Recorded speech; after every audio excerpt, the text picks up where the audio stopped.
Hey guys, tonight we're going to dive headfirst into the swirling mists of history. Back to a time when the lines between science and magic were blurrier than your vision after pulling an all-nighter. Imagine, if you will, the flickering candlelight of a forgotten laboratory, the faint aroma of strange herbs, and even stranger metallic fumes hanging heavy in the air. You're huddled close, perhaps a bit too close, to a bubbling retort, watching an aged, intense figure whisper incantations over a simmering concoction. Around you, ancient scrolls, filled with cryptic symbols and fantastical beasts, lie scattered, hinting at secrets that could change the very fabric of existence, or, more likely, just give you a rather nasty rash. This isn't your typical bedtime story, mind you. We're venturing into the world of medieval alchemists, a secret society of sorts, whose ambitions stretched from turning lead into gold to achieving eternal life. The murky waters of alchemical history can be hazardous. You probably won't survive this journey with your modern sensibilities entirely intact. So, before you get comfortable, take a moment to like the video and subscribe, but only if you genuinely enjoy what I do here. And if you're listening from somewhere exotic, drop your location and local time in the comments to see where you guys are tuning in from. Now, dim the lights, maybe turn on a fan for that soft background hum, and let's ease into tonight's journey together. You find yourself standing on the dusty plains of ancient Egypt, the sun beating down on the Nile, the air thick with the scent of papyrus and the distant echo of a pharaoh's decree. This is where our story truly begins, a place where the seeds of what we call alchemy were first sown. But it wasn't called alchemy then, not in the way we understand it. From Chem, the ancient name for Egypt, meaning black land, referring to the fertile soil left by the Nile's floods. And it was in this rich, fertile ground, both literally and figuratively, that people first began to tinker with matter in systematic, almost magical ways. Think about it. The Egyptians were masters of metallurgy, fashioned intricate jewelry from gold and silver, and even developed sophisticated techniques for embalming, which, when you break it down, is a kind of chemical preservation, isn't it? You're watching artisans in a smoky workshop, meticulously hammering sheets of gold, their movements precise, almost ritualistic. They're not just crafting ornaments. Materials they touched held inherent spirits or divine energies. This wasn't about quick cash. It was about understanding the essence of materials, about mimicking nature's perfection, about bringing something base into a higher state. One of the mainstream historical facts that often gets overlooked is how deeply intertwined these early material practices were with religious beliefs and funerary rites. The Egyptians believed that the body needed to be preserved perfectly for the soul to continue its journey in the afterlife. So, the process of mummification, a complex series of chemical treatments involving natron salts and aromatic resins, was essentially a grand alchemical experiment on the human body. You can almost smell the pungent resins and spices as you observe the meticulous process. Incorruptible. Historians still argue whether these practices were empirical chemistry or purely spiritual ritual. But honestly, it was probably a bit of both.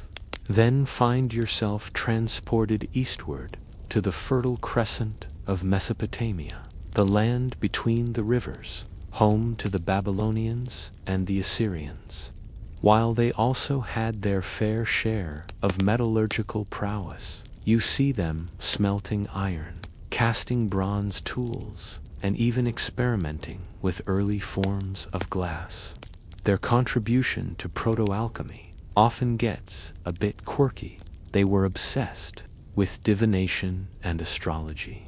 You're looking up at a vast, star-studded sky alongside a Babylonian priest-scholar who isn't just observing the stars for navigation, but for omens.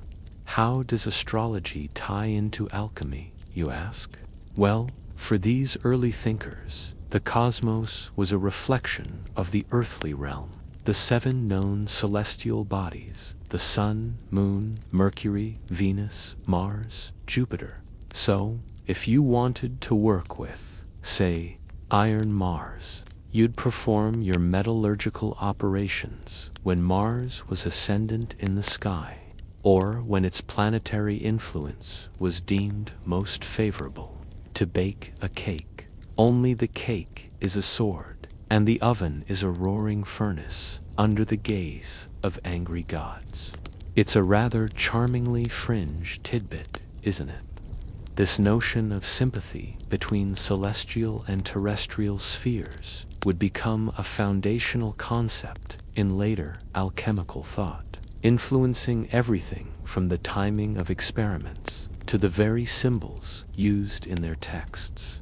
You're watching a craftsman carefully melting lead, not just by the heat of the fire, but by the light of Saturn, believing that the planet's grim influence was necessary for the transformation to occur. World, it made perfect, spiritual sense. The Babylonians also left us a legacy of detailed cuneiform tablets that document their chemical recipes and processes. You're squinting at a clay tablet, trying to decipher the wedge-shaped script, which seems to describe how to make a particular colored glaze for pottery, but then veers off into an invocation to a deity. This blurring of lines, where practical application met spiritual invocation, is crucial to understanding the mindset that would eventually give rise to full-blown alchemy. They weren't just following a recipe, they were participating in a sacred act, aligning themselves with cosmic forces to bring about desired transformations. So, as you drift from the sun-drenched banks of the Nile to the stargazing ziggurats of Mesopotamia, you begin to grasp that the very earliest glimmerings of alchemy weren't about secret societies in cloaked meetings. They were woven into the very fabric of daily life, into the creation of tools, the preservation of the dead, and the interpretation of the heavens. It was a nascent form of material science, inextricably linked with religious belief, philosophical inquiry, and a profound respect for the transformative power of nature. You see the early smith, the embalmer, the astrologer priest, all as proto-alchemists, each in their own way attempting to understand and manipulate the fundamental elements of their world. They laid the groundwork, unknowingly, for centuries of obsession, mystery, and eventual scientific discovery. You're seeing the first tiny ripples of a very, very long and strange journey. As you leave the sun-baked plains of Egypt and the stargazing ziggurats of Mesopotamia behind, the historical winds shift, carrying you westward across the shimmering Mediterranean towards the bustling intellectual centers of ancient Greece. This is where the burgeoning practical knowledge of the East collided with a new, powerful force, philosophy. And it's here, in the agora and the academies, that the roots of alchemy took a crucial turn, morphing from mere empirical observation into a more formalized, theoretical pursuit. You're now sitting on a stone bench in Athens, perhaps listening to a philosopher hold forth on the nature of reality.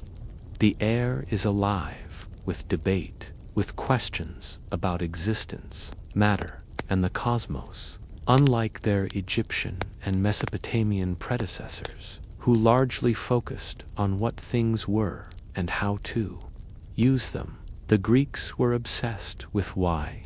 Why does lead behave differently from gold? What is the fundamental essence of all things?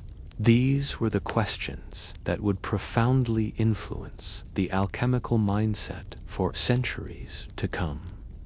One of the most mainstream historical facts from this era that you need to grasp is the concept of the four classical elements: earth, air, fire, and water. First formalized by Empedocles, and later championed by Aristotle. This theory posited that everything in the universe, from a towering oak to a humble pebble, was composed of these four fundamental elements, each with its own qualities: hot, cold, wet, and dry. You can almost feel the heat radiating from a crackling fire, hot, dry; the coolness of a spring, cold, wet; the solidity of the ground beneath your feet, cold, dry; and the invisible movement of the breeze, hot, wet. Closing parenthesis. Now, imagine if you could understand the precise proportions of these elements within any given substance. If gold was, say, a perfect balance of hot and dry, while lead was mostly cold and wet, then, theoretically, couldn't you manipulate those proportions to transform one into the other? This was the grand intellectual leap the Greeks provided. Alchemy wasn't just about cooking things anymore. It was about understanding the underlying principles of matter. It became a philosophical quest to unlock the secrets of nature's transformations. Historians still argue whether this theoretical framework hindered or helped the practical development of chemistry, but it undeniably provided a sophisticated intellectual justification for the alchemists' ambitious goals. You find yourself drawn into the shadowy corners of their philosophical discourse, to a more esoteric and mystical tradition known as Hermeticism. This is where things get really interesting and a little bit spooky. Hermeticism was a collection of philosophical and religious beliefs, largely attributed to a mythical figure called Hermes Trismegistus, thrice great Hermes. He was a syncretic deity, a fusion of the Greek god Hermes and the Egyptian god Thoth, the god of wisdom, writing, and magic. You're now in a candlelit chamber, perhaps in Alexandria, the great intellectual melting pot of the ancient world. Scrolls are being unrolled, their contents whispered among initiates. The core of Hermetic philosophy, and a quirky or fringe tidbit for you, is the concept of as above, so below. This maxim, believed to be inscribed on the legendary emerald tablet, which we'll get to, suggests a profound interconnectedness between the macrocosm, the universe, and the microcosm, humanity, or even a single atom. If you understand the laws governing the heavens, you understand the laws governing the earth, and vice versa. It's like saying the same fundamental operating system runs everything, from galaxies to gnomes. It's a beautifully poetic, if slightly mind-bending idea. This idea of cosmic sympathy deeply influenced alchemical thought. If the planets influenced metals, as the Mesopotamians believed, then the alchemist, by understanding these celestial forces, could align their earthly operations with the divine plan. You see, alchemists later carefully observing planetary alignments, believing that the celestial influences were just as crucial as the heat of their furnace. It wasn't just about mixing ingredients. It was about orchestrating a cosmic dance in their laboratory, a symphony of earthly and heavenly forces. Another key Hermetic concept that seeped into alchemy was the idea of transmutation as a spiritual journey. It wasn't just about turning lead into gold for material gain. For many Hermeticists, the process of purifying base metals into noble ones was a metaphor for purifying the soul, for achieving spiritual enlightenment. You are watching an alchemist, not just stirring a pot, but meditating, believing that their own internal state directly impacts the success of the external transformation. The physical change in matter reflected a profound change within the alchemist themselves. It's a bit like believing that if you clean your room, your mind will automatically become clearer. For them, the internal and external were intrinsically linked. The city of Alexandria in Egypt, founded by Alexander the Great, became a crucial hub for the development of proto-alchemy. During the Hellenistic period, roughly 323 BC, 231 BC, it was a melting pot where Greek philosophy, Egyptian practical arts, and even Babylonian astrological traditions converged. You're walking through the bustling streets of Alexandria, hearing snatches of different languages, seeing scholars from all corners of the known world exchanging ideas. Imagine the great library of Alexandria, a veritable treasure trove of knowledge, where scrolls on metallurgy sat alongside philosophical treatises and astrological charts. It was in Alexandria that many of the earliest known Greco-Egyptian alchemical texts were produced. These texts, often pseudepigraphic, attributed to famous figures like Democritus or Moses to lend them authority, contained practical recipes for dyeing metals, making artificial gems, and creating alloys that resembled gold and silver. But, crucially, these practical instructions were often interwoven with Hermetic philosophical concepts and mystical language. You're trying to follow a recipe for a silver-like alloy, but it keeps referring to the divine water or the soul of the metal, making it less a kitchen guide and more a cryptic poem. One of the most famous figures from this Alexandrian period, whose work you might stumble upon, is Zosimos of Panopolis, who lived around the 3rd or 4th century AD. Zosimos is often considered one of the first true alchemists in the sense that he explicitly linked the material operations with spiritual transformation. He wrote extensively about the divine water that could purify metals and souls, and his writings are full of symbolic imagery, like the concept of chasing the dragon or the serpent eating its tail, the Ouroboros symbol, representing cycles and unity. It's like reading a choose-your-own-adventure book, where the choices are chemical reactions and the consequences are spiritual revelations. He was, in essence, a bridge between the purely practical and the deeply philosophical aspects of alchemy. So, as you step out of the vibrant, intellectually charged atmosphere of ancient Greece and Hellenistic Alexandria, you carry with you a crucial understanding. The Greeks didn't just add a bit of theory to the Eastern practical arts. They fundamentally transformed the pursuit of material change into a philosophical and spiritual endeavor. They provided the intellectual scaffolding, the 4 elements, the concept of transmutation, and the Hermetic worldview that would define alchemy for the next 2 millennia. The stage is now set for alchemy to truly blossom, moving beyond simple craft into the realm of profound, often secretive, inquiry. You're now moving into a period shrouded in more mystery than a medieval alchemist's secret handshake, a time when a single enigmatic text became the bedrock of their entire philosophy. We're talking about the Emerald Tablet, or Tabula Smaragdina, a text so pivotal that it's whispered about in hushed tones even today, believed by many to hold the distilled essence of all alchemical wisdom.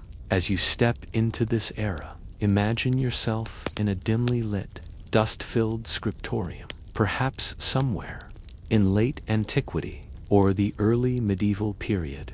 Scribes, with quill and ink, are meticulously copying ancient texts, and among them, circulating almost illicitly, is a short, cryptic document.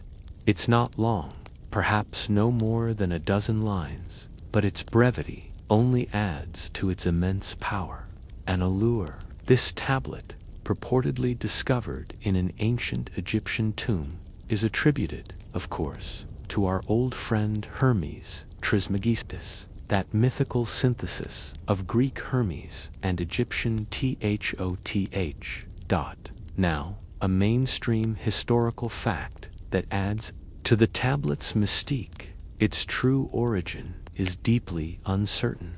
While attributed to Hermes, it most likely originated in the Hellenistic period, probably in Alexandria, the very melting pot we just explored. It's not a physical tablet of emerald, of course.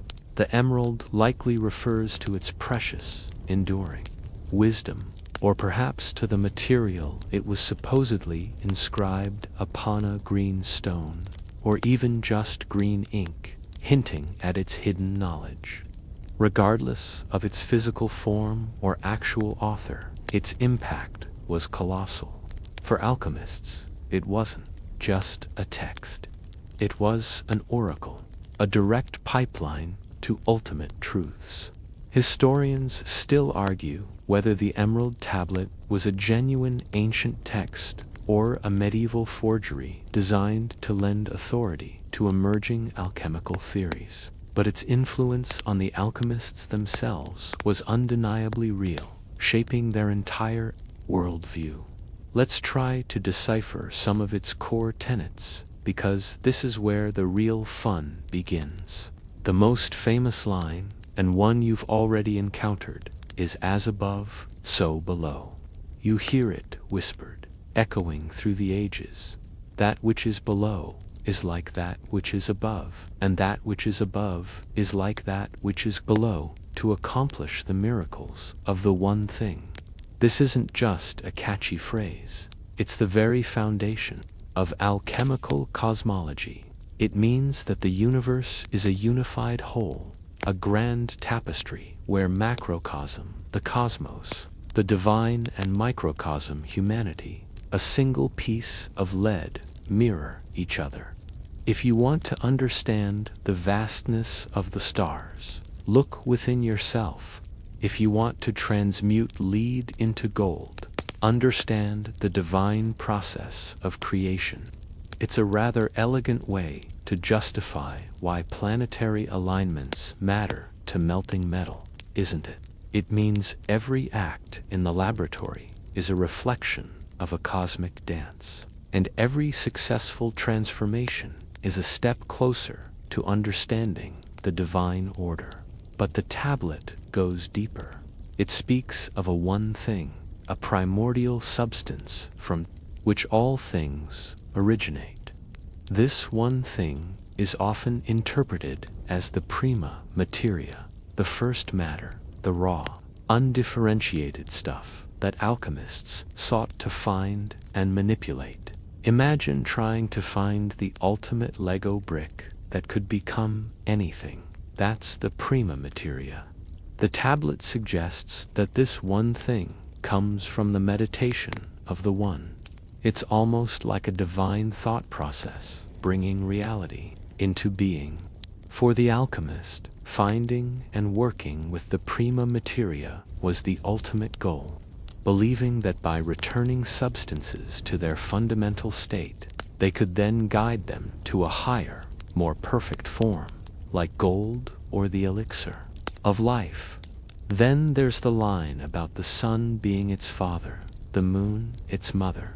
You might initially think oh, just some poetic fluff. But remember the Mesopotamian astrological connections. This reinforces the deep symbolic link between celestial bodies and earthly materials. The sun, often associated with gold and masculine, active principles, provides the generative heat and light. The moon, linked to silver and feminine, receptive principles, governs the cycles and fluidity. You're watching an alchemist carefully placing their alembic, their distillation apparatus, under the influence of the sun's rays, believing its fatherly energy is crucial for the reaction within.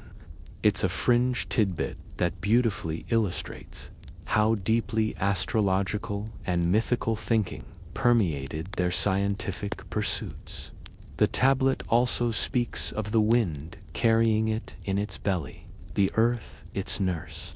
This points to the four elements again, but more profoundly to the processes of nature itself. The wind symbolizes air, volatility, and the spirit.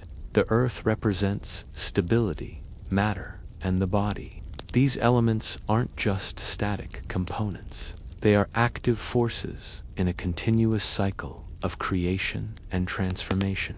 You're now visualizing the wind whipping through a crucible, fanning the flames, fire, which act upon the earthy or earth, causing a vapor air to rise, which condenses into a liquid water.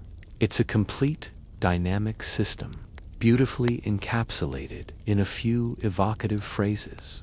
One of the most cryptic, yet vital, parts of the tablet refers to separating the subtle from the thick with great industry and wisdom. This is the alchemist's true work.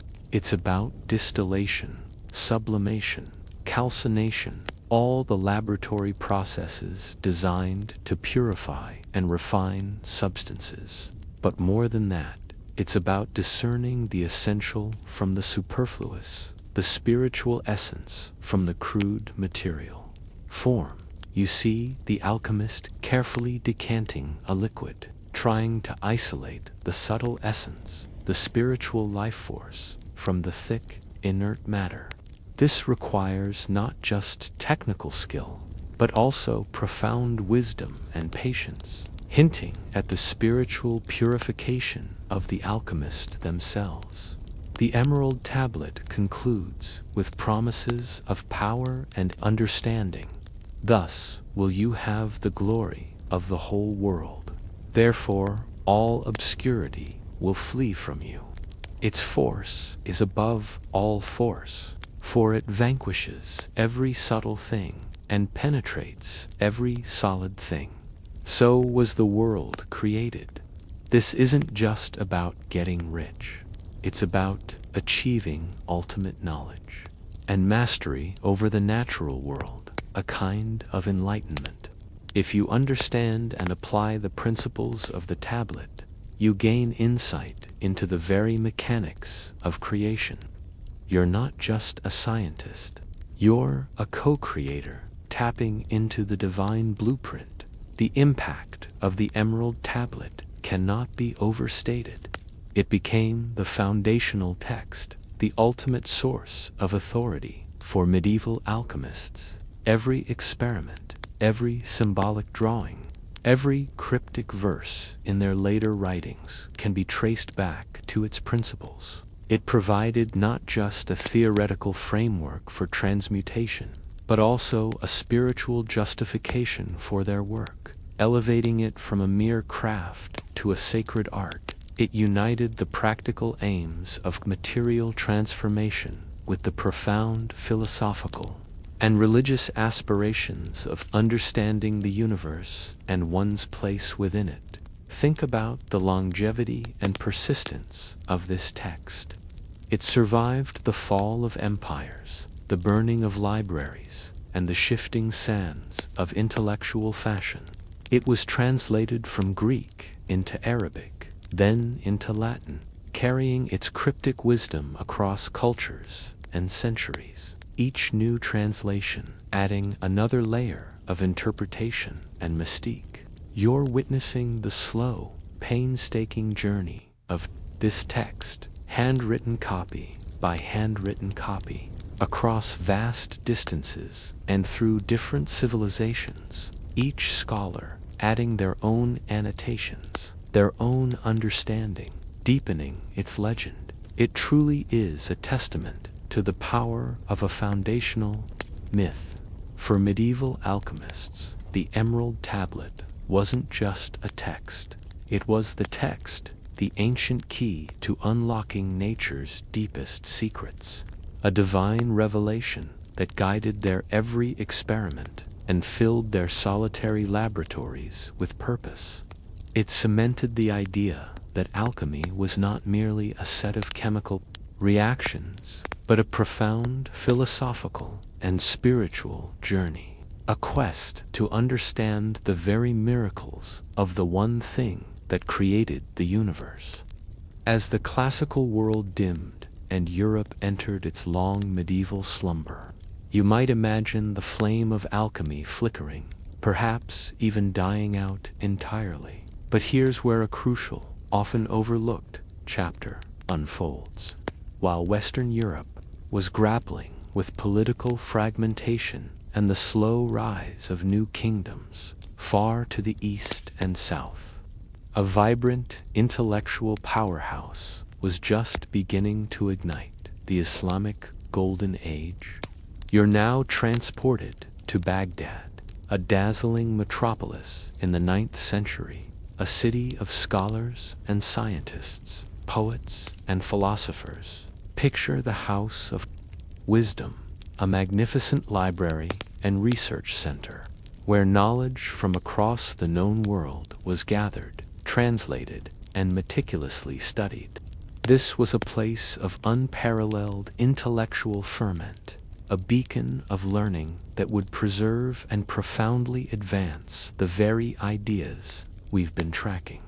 One mainstream historical fact that utterly transforms the narrative of alchemy is the Islamic world's role as the preserver and innovator of ancient knowledge. While much of the classical Greek and Hellenistic learning was lost or neglected in early medieval Europe, it was meticulously translated into Arabic by Islamic scholars. You're watching scribes diligently rendering Greek philosophical treatises and Alexandrian alchemical texts into elegant Arabic script. Without their efforts, much of what we know about classical alchemy, including the Emerald Tablet itself, might have vanished into the sands of time. They didn't just copy, they absorbed, critiqued, and built upon these foundations. The Islamic scholars, unlike some of their more mystical Greek predecessors, approached these subjects with a pragmatic curiosity, while still acknowledging the spiritual dimensions. They focused heavily on the practical aspects of material transformation. They were excellent experimentalists, meticulous record keepers, and innovators of laboratory apparatus. You see them designing and refining alembics, distillation apparatus, retorts, and various types of furnaces, all essential tools that would become standard in chemical laboratories for centuries. They basically invented a lot of the glassware you might have squinted at in high school chemistry class, albeit with a slightly less explodey reputation back then. This practical approach led to significant advances. Here's a quirky or fringe tidbit. Islamic alchemists are credited with the discovery and isolation of many new chemical substances. For instance, Jabir ibn Hayyan, known in the West as Geber, circa 721 to 815 AD, is often called the father of chemistry due to his extensive writings and systematic experimental approach. Imagine him in his laboratory, a place filled with curious contraptions, meticulously distilling liquids. He's credited with describing the production of sulfuric acid, nitric acid, and aqua regia, a mixture of nitric acid and hydrochloric acid, famous for its ability to dissolve gold. For Jabir, dissolving gold was like trying to dissolve your homework. Impossible. Aqua regia changed that, opening up new possibilities for working with noble metals. Jabir also developed the sulfur-mercury theory of metals, a pivotal concept that dominated alchemical thought for nearly 1,000 years. He proposed that all metals were formed from varying proportions of two fundamental principles: sulfur, representing combustibility and the soul of the metal, and mercury, representing volatility, fusibility, and its spirit. You're watching him theorize that gold, the most perfect metal, was simply the most balanced combination of pure sulfur and pure mercury, while lead was an impure, imbalanced version. This wasn't just a random guess, it was a sophisticated attempt to classify and explain the properties of different metals based on their perceived essences. This theory became the conceptual backbone for transmutational alchemy, providing a detailed framework for how one might, theoretically, adjust these proportions to turn base metals into gold. Another towering figure of this era is Muhammad ibn Zakaria al-Razi, known as Rhazes, circa 865 to 925 AD. He was a polymath, a physician, philosopher, and importantly for us, an alchemist. Unlike some of the more mystical alchemists, Rhazes was a keen empiricist. He classified substances into animal, vegetable, and mineral, and meticulously described laboratory procedures. You're seeing his meticulous notes, filled with observations and experimental results, rather than just poetic metaphors. He challenged the reliance on obscure symbols and advocated for clear, verifiable results. Historians still argue whether the Islamic alchemists truly separated chemistry from alchemy, but figures like Rhazes certainly pushed the boundaries towards what we would recognize as empirical science, even while retaining alchemical goals. He was a physician who used chemical knowledge to prepare medicines, linking alchemy directly to practical healing. It's almost like he decided that if he could transmute lead into gold, he could also whip up a cure for your persistent cough. The Islamic alchemists didn't just build on existing theories, they introduced new ones. They explored the concept of elixirs, from the Arabic elixir, not just as a means to transmute metals, but also as a substance that could cure diseases and prolong life. This pursuit of the elixir of life became a central pillar of later alchemical quests. You're observing them carefully, preparing concoctions, believing that the right combination of distilled essences could confer immortality or perfect health. It sounds like a medieval wellness smoothie, but with significantly more mercury. The intellectual exchange wasn't one way. Islamic scholars encountered and absorbed knowledge from India and China as well. They learned about gunpowder, papermaking, and other chemical processes that would eventually make their way to Europe.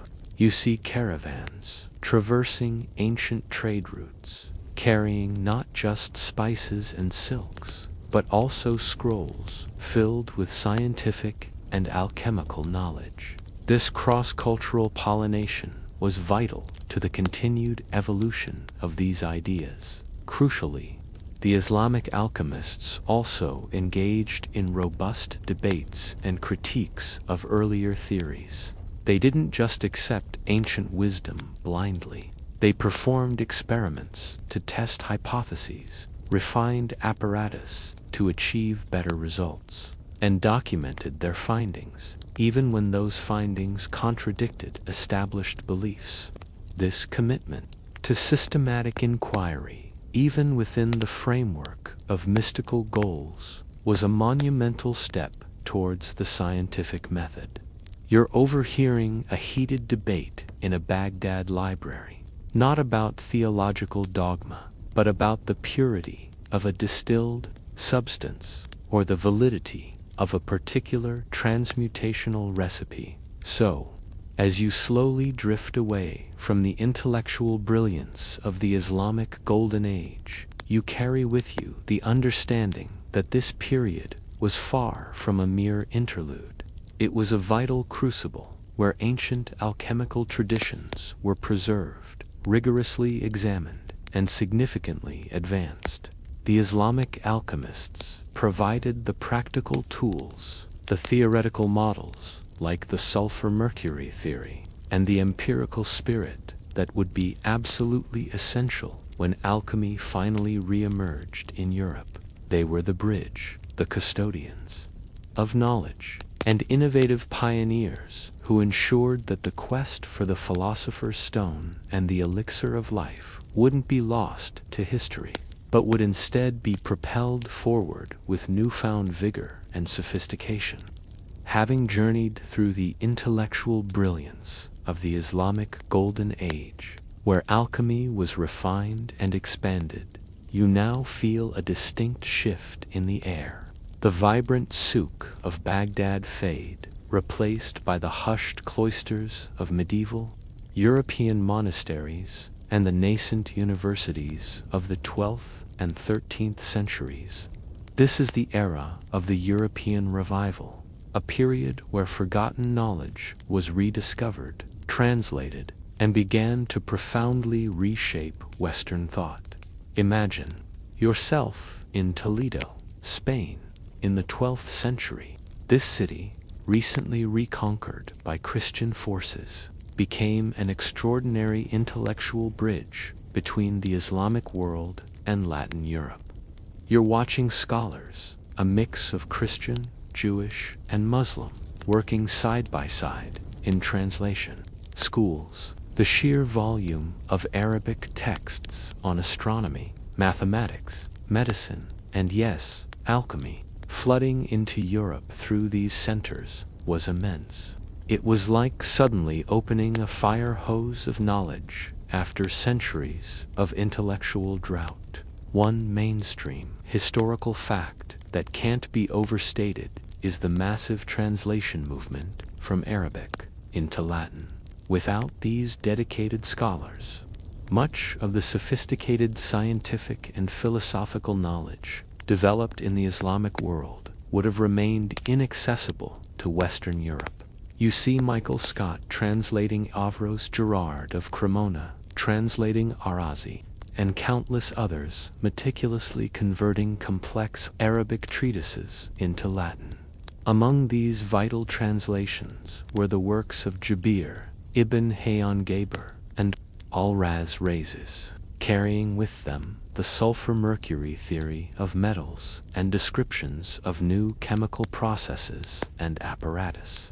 It's like the medieval equivalent of downloading a massive dataset of advanced scientific research after using a dial-up modem for ages. When these texts arrived in Europe, they didn't just land on barren ground. They found a receptive, if cautious, audience. The intellectual climate was slowly warming, partly due to the rise of scholasticism, a philosophical movement that sought to reconcile classical philosophy, especially Aristotle, with Christian theology. The rigorous, logical frameworks provided by Arabic commentaries on Aristotle, coupled with the practical insights of Islamic alchemy, offered European scholars new tools for understanding the natural world. Now, remember the Emerald Tablet. Its journey is particularly fascinating during this period. After its probable origin in Hellenistic Alexandria and its preservation and transmission through Arabic, it arrived in Latin Europe in the 12th century. famously translated by Hugo of Sala. You can almost feel the weight of the parchment as you see the first Latin copies being made, the cryptic phrases now accessible to a wider European audience. This ancient text, imbued with Hermetic philosophy and cosmological wisdom, resonated deeply with the medieval mind, eager for universal explanations. It became an even more central, almost sacred, text for European alchemists than it had been for some of their Islamic predecessors. Its arrival fueled the conviction that a profound secret of nature was within reach. The European alchemists, initially, were more theoreticians and compilers than experimentalists, at least compared to their Islamic counterparts. They meticulously studied the translated texts, trying to piece together the grand puzzle of transmutation.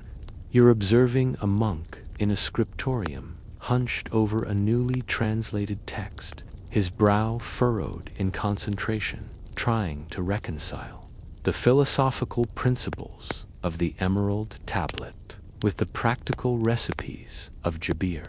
This intellectual assimilation was crucial. Here's a quirky or fringe tidbit from this period.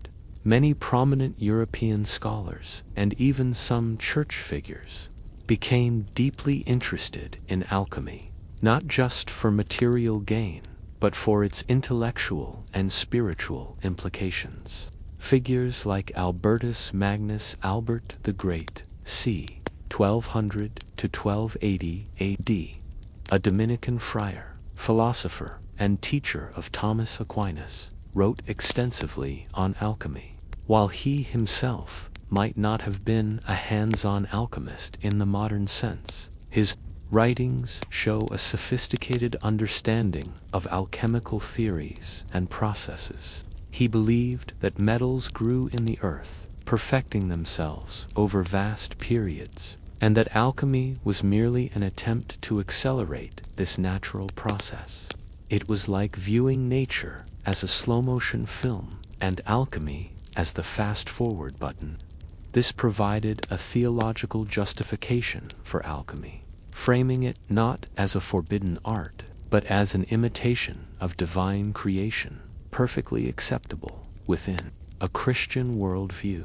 However, the Church's stance on alchemy was a complex and often contradictory one.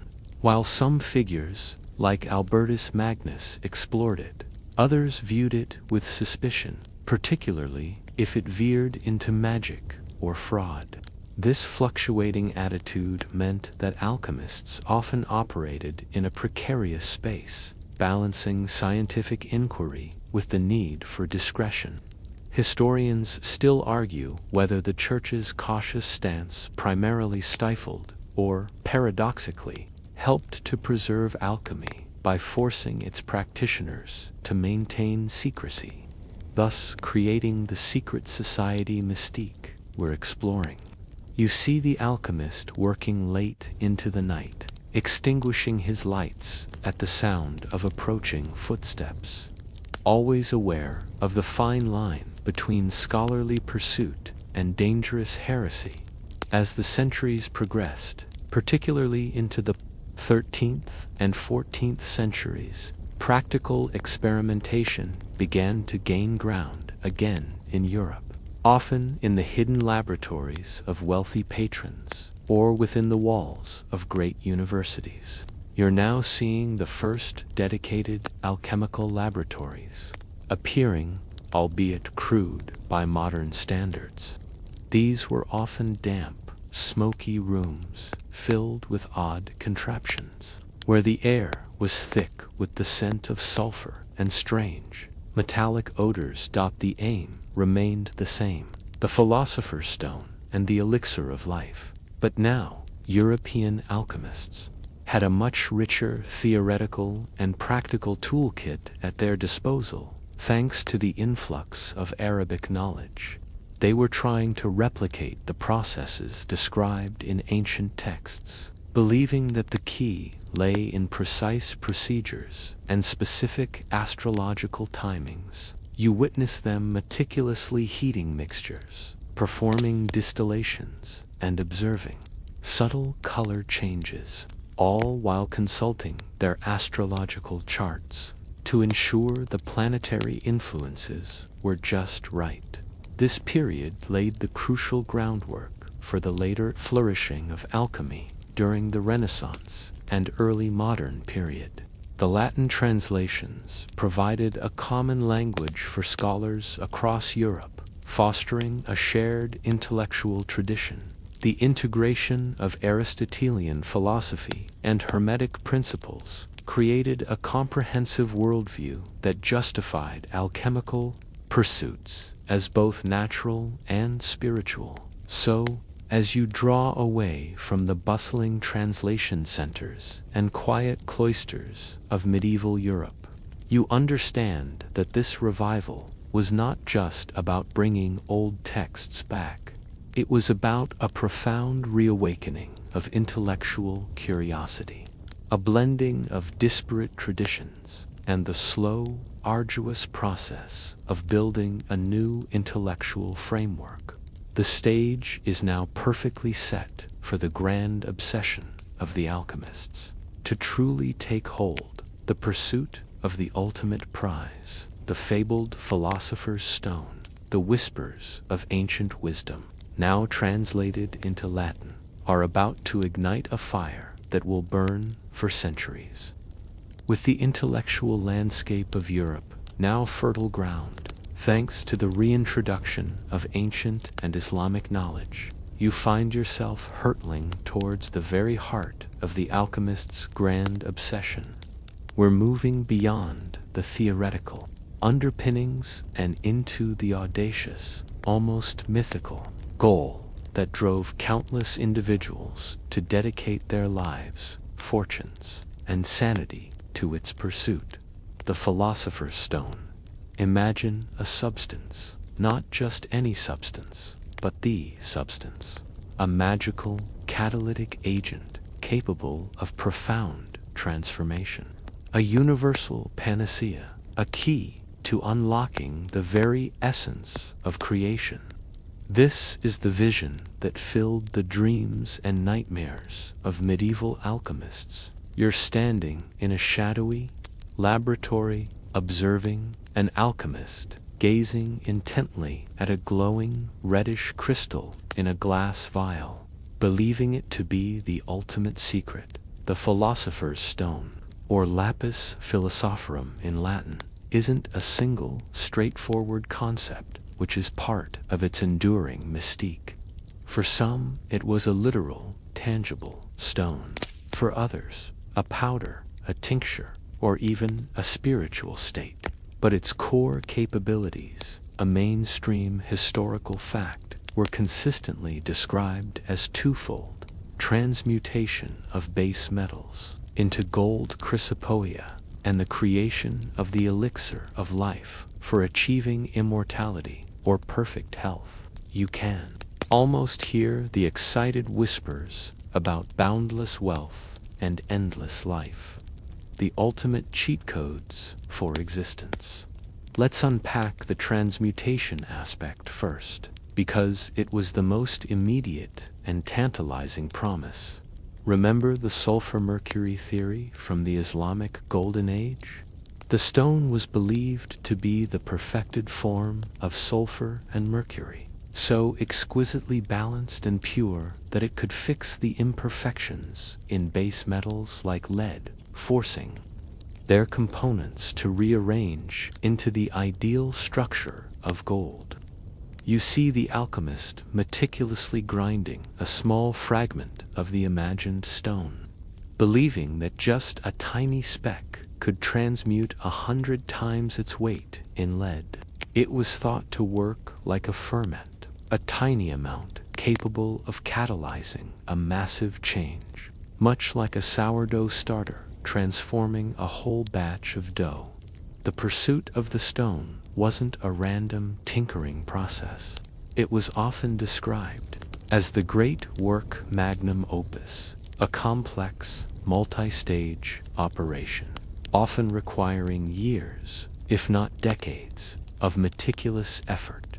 While specific recipes varied wildly and were intentionally obscured with allegories and symbols, there were generally agreed-upon stages, a kind of alchemical life cycle that reflected both material and spiritual transformation. Here's a quirky or fringe tidbit. The great work stages were often described with vivid, almost poetic imagery, mirroring natural processes and even psychological states.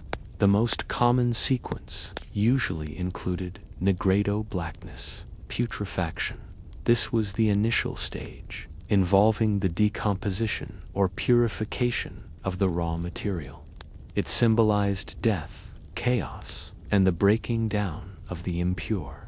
You're watching a substance turn black in a crucible, bubbling and giving off noxious fumes. An unpleasant but necessary step. It's like a detox program for metals, pushing them to their absolute low point before they can rise again. Albedo whiteness, purification, following the blackness. The material would become purified and refined, often appearing white. This symbolized rebirth, cleansing, and enlightenment. You see the black sludge slowly turning pale, then glistening with a pristine white, a sign of hope and progress. Citronita's yellowness, this intermediate stage, often omitted in later traditions, represented the gilding process, moving towards the golden perfection. You catch a glimpse of a faint yellow hue appearing, a precursor to the final transformation. Rubedo, redness, reddening. This was the final, triumphant stage, where the matter would turn a deep, vibrant red, signifying the successful creation of the philosopher's stone. This was the color of gold, of blood, of perfected life. You hold your breath as the substance in the flask shifts from yellow to a deep, radiant crimson, glowing as if from an inner fire. These stages weren't just about chemical reactions. They were highly symbolic. For many alchemists, the great work was as much a spiritual journey as it was a chemical one. The purification of the metals mirrored the purification of the alchemist's own soul, purging imperfections and striving for spiritual enlightenment. The successful creation of the stone meant not just material wealth, but profound wisdom and spiritual ascendancy. You see the alchemist not just stirring a beaker, but meditating, praying, believing that their own moral and spiritual purity was essential for the success of the chemical process. This intertwining of the physical and metaphysical is a central, fascinating aspect of alchemy, the elixir of life. The other great capability of the stone was equally alluring. Often conceived as a liquid form of the stone, it promised eternal youth, perfect health, and the cure for all diseases. Imagine living forever, free from illness, able to pursue knowledge and experience without the constraints of mortality. It's the ultimate dream, isn't it? Alchemists would experiment with various distillations, tinctures, and potent concoctions, hoping to discover this panacea. You envision them carefully administering a tiny drop of a reddish liquid to a wilting plant, hoping to see it spring back to life as proof of the elixir's power. This pursuit of immortality wasn't merely a selfish desire. In some alchemical traditions, particularly those with a strong Christian influence, it was viewed as a way to extend one's life to gain more time for spiritual contemplation and to achieve a deeper understanding of God's creation. Historians still argue whether the primary motivation for alchemists was spiritual enlightenment or simply personal enrichment. But it's clear that for many, these two goals were inextricably linked, two sides of the same golden coin. The secrecy surrounding the stone was legendary. Alchemists often wrote in cryptic, allegorical language, using symbols of mythical creatures, celestial bodies, and bizarre human-like figures to describe their processes. They called the Sun King, the Moon Queen, and Mercury serpent or dragon. This wasn't just to be pretentious. It was a form of protection. Firstly, it guarded their hard-won knowledge from the uninitiated or from charlatans who might misuse it. Secondly, it acted as a filter, ensuring that only those with sufficient dedication, intellect, and spiritual insight could truly understand the hidden meanings. You're trying to read an alchemical manuscript, but it looks more like a medieval Dungeons and Dragons manual, full of dragons, eagles, and conjunctions, making deciphering its actual chemical instructions a monumental task. This deliberately obscure language, however, also led to countless misinterpretations and frustrations for those trying to follow their recipes. The material demands of the great work were enormous. It required specialized apparatus, often custom-made, exotic and expensive ingredients like rare minerals, precious metals, and even human blood or urine. Delightful, right? And a significant investment of time, fuel, and labor. You can almost feel the heat radiating from the constant fires needed to maintain reactions, the expense of the mercury and lead, and the endless hours spent grinding, distilling, and observing. Many alchemists, despite their grand ambitions, died in poverty, having spent their entire fortunes on this elusive dream, the search for the philosophers. Stone dominated European alchemy for centuries, driving both genuine scientific inquiry and widespread charlatanism. It spurred innovation in laboratory techniques, leading to better understanding of distillation, sublimation, and calcination. But it also led to countless failed experiments, shattered hopes, and the rise of unscrupulous individuals who preyed on the desperate and the greedy. Yet the vision of the stone, with its promise of perfection and ultimate mastery, continued to beckon, a golden mirage at the end of a long, arduous journey. You've delved into the grand, elusive goal of the Philosopher's Stone, its promise of ultimate transformation and unending life. Now, let's zero in on one of its most famous and tantalizing applications, a feat that captured the imagination of kings, commoners, and countless obsessive minds: the transmutation of base metals into gold. Imagine yourself back in a medieval alchemist's cramped, often ill-ventilated laboratory. The air is thick with the smell of sulfur, the metallic temps of heated crucibles, and perhaps a faint, lingering odor of something unidentifiable and probably toxic. You're watching an alchemist, clad in a smudged robe, meticulously arranging various materials: lead ingots, vials of mercury, powdered minerals, all with the fervent belief that he holds the key to turning humble, common lead into shimmering, noble gold.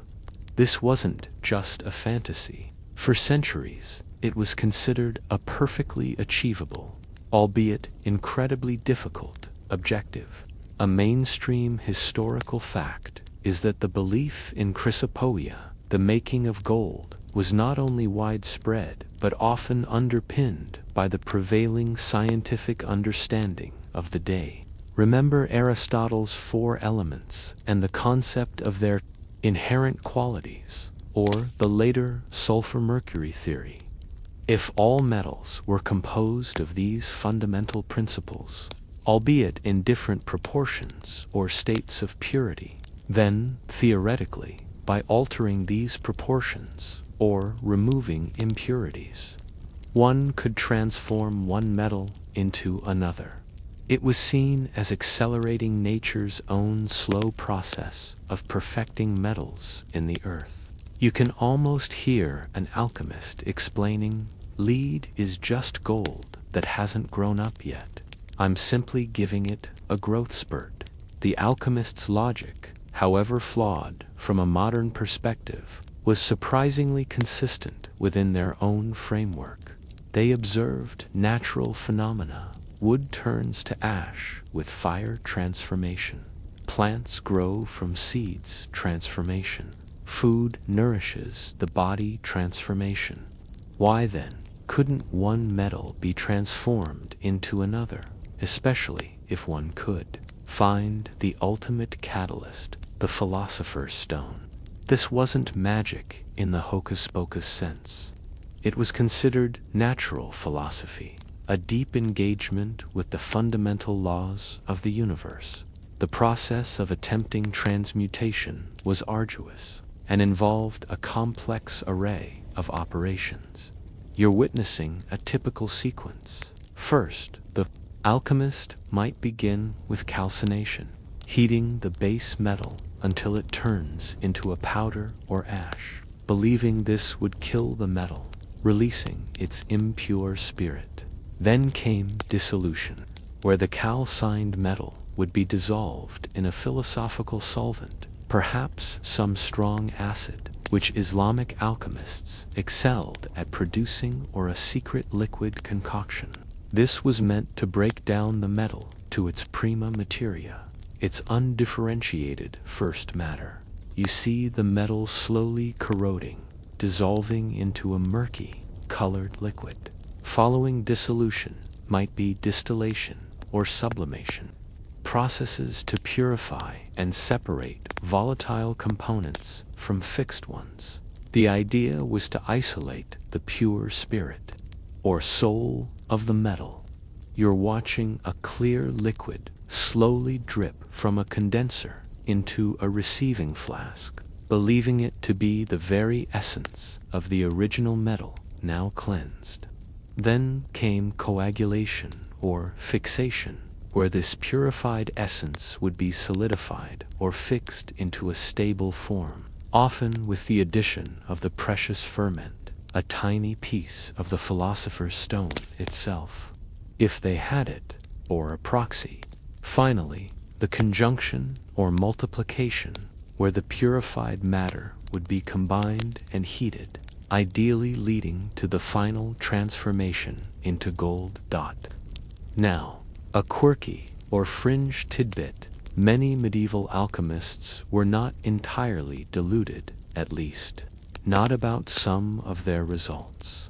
While they couldn't turn lead into gold, they did often succeed in creating alloys that looked like gold. Sometimes they discovered processes for refining gold from impure ores, leading them to believe they had made gold, when in fact they had merely extracted it. You can almost see the glint in an alchemist's eye as he presents a seemingly golden nugget, convinced of his success, even if it's mostly gilded brass. This often fueled their belief, convincing them they were on the right track, just needing to refine their processes further. These partial successes, combined with intellectual theories and spiritual conviction, kept the dream alive for centuries. The drive for gold wasn't just about personal greed. For rulers and kingdoms, the ability to create gold meant immense power, financial stability, and independence from trade routes or mining operations. You envision a king, his coffers depleted by wars, listening intently to an alchemist's promises of endless wealth, providing him with a lavish laboratory and resources, desperate for the secret. This royal patronage, though often ending in disappointment, and sometimes execution for the alchemist, provided significant funding and protection for these experimental pursuits. Historians still argue whether royal patronage ultimately benefited or hindered the progression of genuinely scientific chemistry, given the emphasis on secrecy and often unrealistic expectations. But the pursuit of gold also led to widespread charlatanism, demonstrating a seemingly miraculous transmutation using sleight of hand or cleverly prepared substances. These tricks often involved hidden compartments, preloaded gold dust, or chemicals that produced convincing gold-like colors. The very secrecy of alchemy, intended to protect genuine knowledge, also provided perfect cover for fraud. These charlatans often gave genuine alchemists a bad name, fueling public suspicion and periodic crackdowns. Despite the failures to produce genuine gold from lead, the relentless pursuit of transmutation led to invaluable discoveries that laid the groundwork for modern chemistry. Alchemists observed and documented countless chemical reactions. They identified new substances, developed crucial laboratory techniques, and improved existing apparatus. You can almost see the meticulous handwritten notes filled with observations about solubility, crystallization, and the effects of different temperatures. These empirical data, gathered over centuries, formed a crude but essential database of chemical knowledge. For example, the purification of metals, the development of strong acids, the understanding of distillation processes. These were all, while the ultimate goal was elusive, the journey itself yielded significant practical knowledge about the properties of matter and how to manipulate it. It was like trying to fly to the moon using a bicycle, but in the process, you accidentally invent the internal combustion engine. So, as you step away from the bubbling retorts and simmering crucibles dedicated to the impossible quest of turning lead into gold, you understand that this pursuit was far more than a simple get-rich-quick scheme. It was a profound intellectual endeavor rooted in philosophical beliefs, driven by immense ambition, and, despite its ultimate failure to achieve its primary aim, it contributed immeasurably to the slow, painstaking birth of experimental science.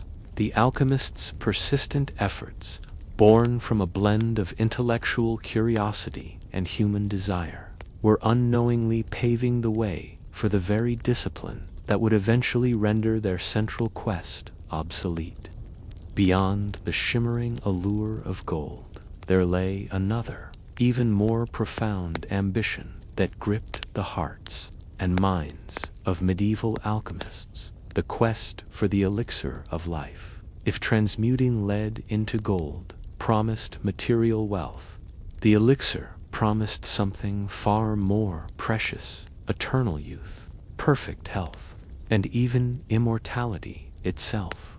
You're now standing beside an alchemist who looks particularly frail, perhaps aged beyond his years by countless sleepless nights and exposure to noxious fumes. He's not focusing on a crucible of lead today, but on a delicate glass flask containing a viscous, amber liquid, which he eyes with a mix of desperate hope and scientific curiosity. This concoction, he believes, is the legendary elixir vita, the very essence of life, capable of curing all maladies and extending human existence indefinitely. The concept of a life-extending substance is a mainstream historical fact, appearing in various forms across many ancient cultures, from the Chinese elixirs of immortality to the Indian amrita. However, in medieval European alchemy, the elixir of life became intrinsically linked to the philosopher's stone. Often it was considered to be a liquid form or a byproduct of the stone itself, diluted in a solvent. If the stone could perfect base metals into gold, reasoned the alchemists, then it could certainly perfect the most complex and precious metal of all, the human body. You can almost hear the logic. If I can fix lead, why not a liver? The philosophical basis for the elixir was often rooted in the idea of perfection. Just as gold was considered the perfect metal, incorruptible, unchanging, and beautiful, so too could the human body achieve a similar state of perfection and incorruptibility. Aging, disease, and death were seen as imperfections, a kind of putrefaction that the elixir could reverse or prevent. You are observing an alchemist carefully tending to a weak, diseased plant, hoping that a drop of his precious liquid will restore its vigor and prove his theory. The pursuit of the elixir was intertwined with the understanding of health and medicine. Of the time, medieval medicine often relied on herbal remedies, humors, and astrological influences. Alchemists, with their deep knowledge of distillation, extraction, and the properties of various minerals and plants, saw themselves as having a unique advantage in creating the ultimate medicine.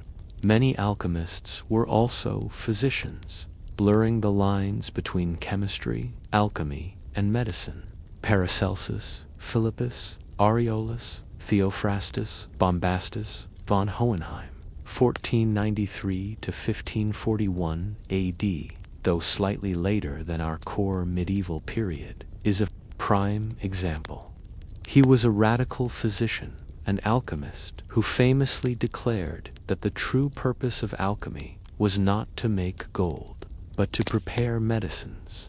He synthesized chemical remedies and emphasized the importance of the quintessence or pure essence of substances, concepts deeply rooted in alchemical thought. The methods for creating the elixir were as varied and secretive as those for the philosophers. Stone, often involving complex distillations, fermentations, and purifications of organic matter. Here's a quirky or fringe tidbit. Some alchemical recipes for the elixir called for truly bizarre ingredients, while many focused on distilled plant essences, precious metals, especially potable gold, believed to carry the incorruptible qualities of the metal itself, and purified minerals. Others ventured into the realm of the truly grotesque. Ingredients might include dew collected at specific astrological timings, alchemical blood-red mineral solutions, or even, unsettlingly, human or animal bodily fluids, such as urine, or even mummy powder pulverized ancient Egyptian mummies, believed to contain preserved life force. You're grimacing as you read a recipe that mentions collecting morning dew from a certain plant under a full moon, then combining it with something that definitely smells like the back of a medieval butcher's shop. This highlights the blend of spiritual belief, empirical observation, however misguided, and outright superstition that permeated alchemical practice. The idea was to extract the spirit or vital essence from these ingredients, concentrate it, and then fix it into a stable, potent form. This involved endless cycles of heating, cooling, dissolving, and crystallizing, all aimed at achieving ultimate purity and concentration. You see the alchemist carefully monitoring a pelican, a closed-loop distillation apparatus, where liquids repeatedly rise and fall, believing that this continuous cycle slowly perfects the essence within. The elixir was believed to confer not just longevity, but also perfect health and vitality. It wasn't just about extending life, but about enhancing it, keeping the body free from disease, weakness, and decay. Some accounts even suggested it could restore youth, turning an old person young again. Imagine the appeal to a populace constantly battling plague, famine, and short lifespans. The hope of escaping these grim realities fueled the tireless efforts of a Alchemists. Just like the Philosopher's Stone, the elixir of life was often described in deeply allegorical and symbolic terms. It was sometimes referred to as the universal medicine, the divine water, or the heavenly drink.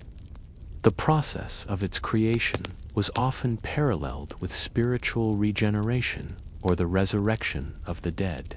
You're reading an alchemical text that describes the elixir as a dragon's blood or the tears of a phoenix, adding layers of mythical significance to an already profound quest, the pursuit of the elixir, while never yielding actual immortality, did contribute indirectly to the development of early medicine and pharmacology. In their experiments, alchemists learned a tremendous amount about the properties of various substances, how to extract active compounds, and how to create tinctures and distillates. They essentially pioneered many of the basic laboratory techniques still used in pharmaceutical development today, albeit with vastly different objectives.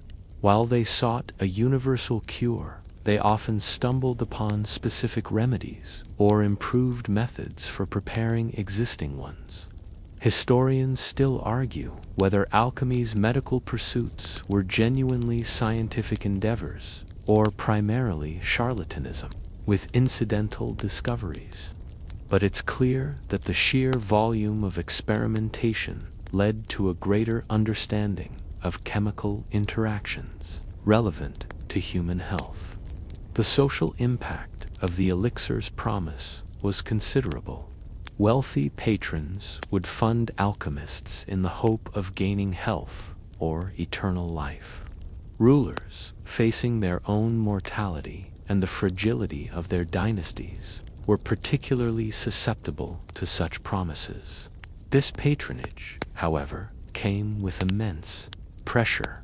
Failed attempts could lead to disgrace, imprisonment, or even execution.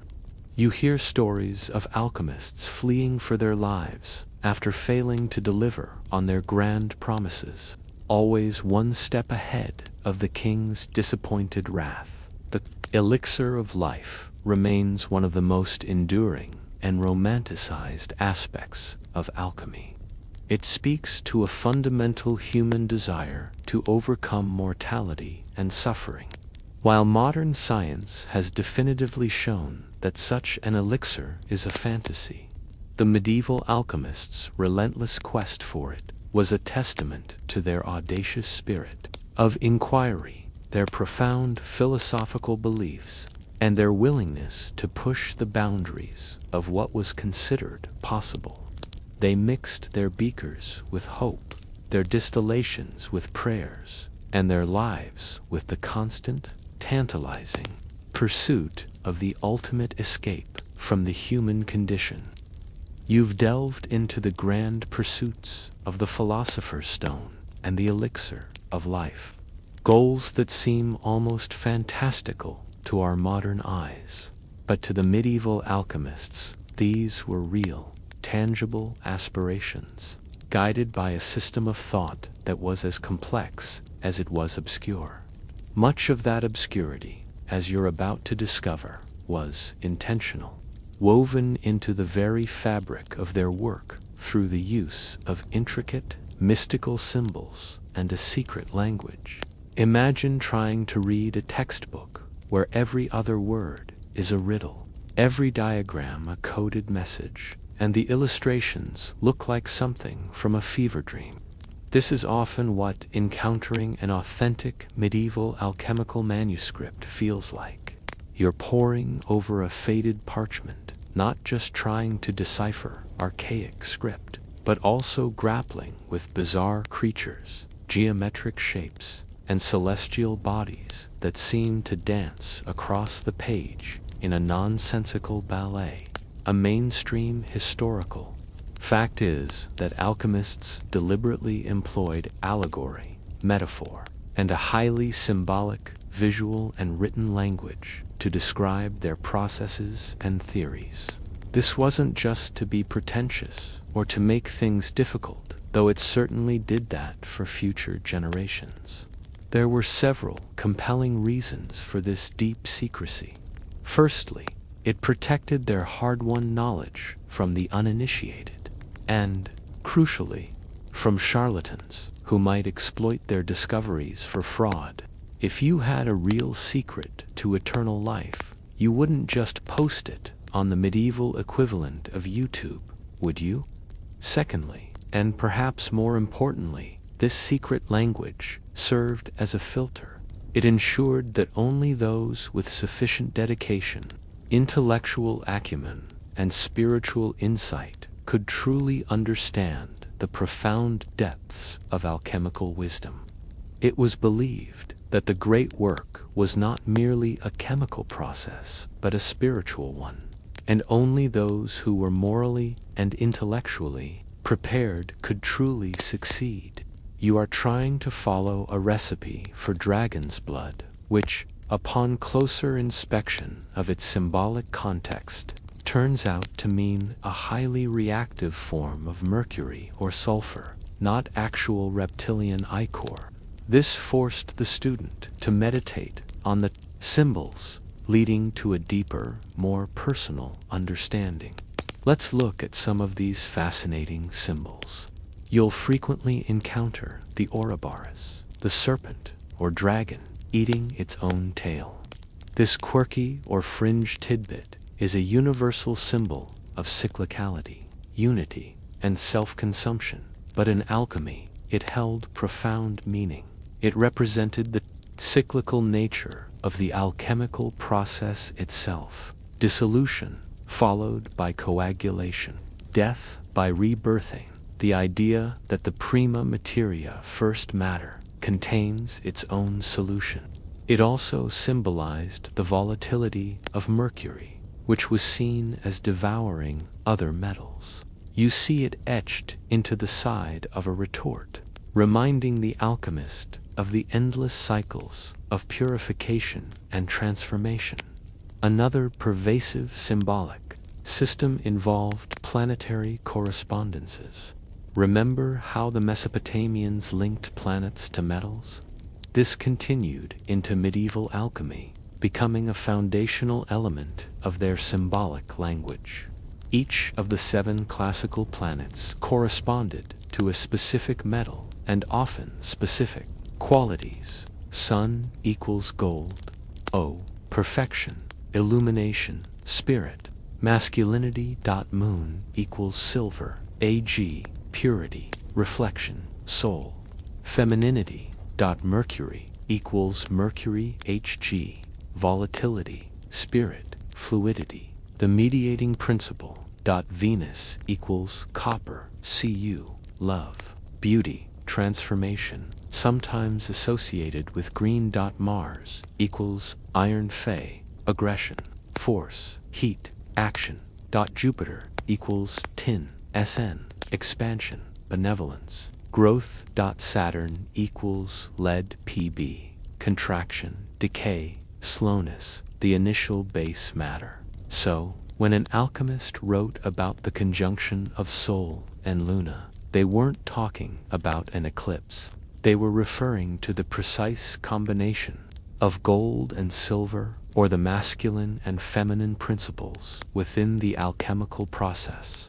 You're trying to decode a text that describes putting the child of Saturn, lead, into the belly of Venus, a copper vessel, and exposing it to the rays of Sol, the sun's heat, realizing it's a highly stylized chemical instruction. This symbolic shorthand allowed them to convey complex ideas in a condensed, evocative manner. Colors also held deep symbolic meaning, often linked directly to the stages of the great work. as you remember from the Philosopher's Stone, black negrado, signified decomposition, death, and chaos. White albedo represented purification, cleansing, and spiritual illumination. Red rubedo was the ultimate achievement, symbolizing perfection, the Philosopher's Stone, and spiritual resurrection.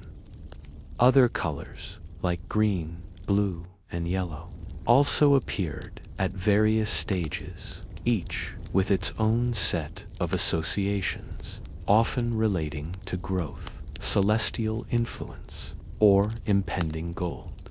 Animals, too, played a significant role. The lion, often depicted as green or red, symbolized the powerful corrosive acids or the raw, untamed nature of matter. The eagle or bird represented volatilization, the ascending vapors, or the spirit released during distillation. The dragon often signified the volatile, untamed prima materia, or specific chemical compounds like mercury and sulfur, which were difficult to control. You see illustrations of winged dragons devouring each other, symbolizing the fierce reactions occurring in a sealed flask, where substances eat and purify one another. Another common symbolic motif was the chemical marriage, or conjonction. This depicted the union of opposites, often personified as a king representing the sun, gold, masculine, and a queen representing the moon, silver, feminine. Their union, sometimes shown in a bath or embracing, symbolized the crucial step where purified mercury and sulfur, or other key principles, combined to form the perfected substance. The Philosopher's Stone. You're looking at an illustration of two crowned figures in a bath, and your guide whispers, "That's not just a wedding. That's the moment the whole operation either succeeds or spectacularly fails."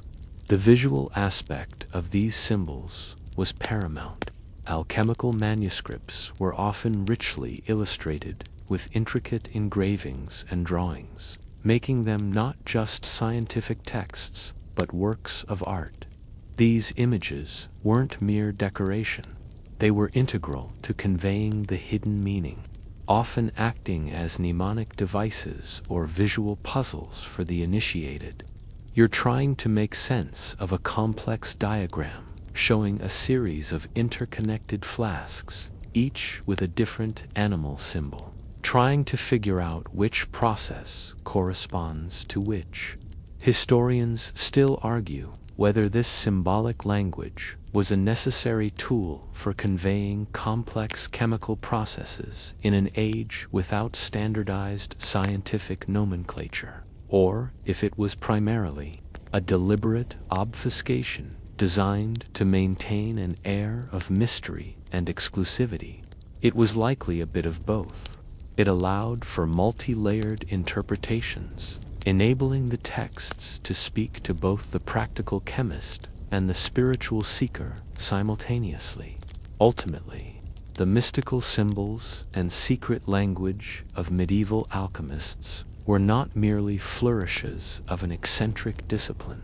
They were a sophisticated, albeit opaque, system of communication that served multiple purposes: protection of knowledge, initiation of the worthy, and a profound reflection of the alchemical worldview that saw the universe as an interconnected web of correspondences. To understand alchemy, you had to learn its secret tongue, to see the world not just as matter, but as a living, breathing allegory of transformation. It was a language designed to be felt and intuited as much as it was to be read. Having wrestled with the cryptic language and symbolic tapestry of the alchemists, you now find yourself stepping from the abstract into the concrete, or at least the most concrete aspect of their shadowy world, the alchemical laboratory. This was the crucible of their ambitions. the place where philosophical theory met the harsh realities of fire, fume, and often failure. Imagine the stereotypical image, a wizard's den, thick with cobwebs, glowing retorts, and bubbling liquids. While that certainly captures the mystique, the reality was often far more pragmatic, albeit still shrouded in secrecy. You are entering a hidden room, perhaps in the cellar of a wealthy merchant's house, or a secluded corner of a monastic complex, or even a specially built annex attached to a scholar's study. The air is warm, heavy, and carries a distinct, sometimes acrid, bouquet of sulfur, heated metals, and perhaps the faint, sweet smell of a distillation gone right, or very wrong. A mainstream historical fact is that alchemical laboratories, particularly in the medieval period, were often makeshift, but surprisingly sophisticated for their time. They were rarely purpose-built facilities, like modern labs. Instead, alchemists adapted existing spaces, installing furnaces, and arranging their apparatus. The emphasis was on control of heat and the ability to conduct various processes: distillation, sublimation, calcination, digestion, and circulation. You observe a variety of furnaces, from simple hearths to more elaborate, tiered structures designed for sustained, precise temperatures. Some look like miniature castles, complete with chimneys and multiple vents, built to maintain a consistent glow for days or even weeks. The essential tools of the trade were few but crucial. You see alembics, those distinctive glass or ceramic vessels with a bulbous bottom for heating and a long neck leading to a downward curving beak designed for distillation. They were the alchemists' workhorses, used to separate liquids, purify substances, and capture volatile essences. Alongside them, you spot retorts, simpler pear-shaped vessels with a long neck, used for dry distillation or reactions requiring intense heat. There are numerous crucibles made of clay or iron for withstanding extreme temperatures when calcining or melting metals.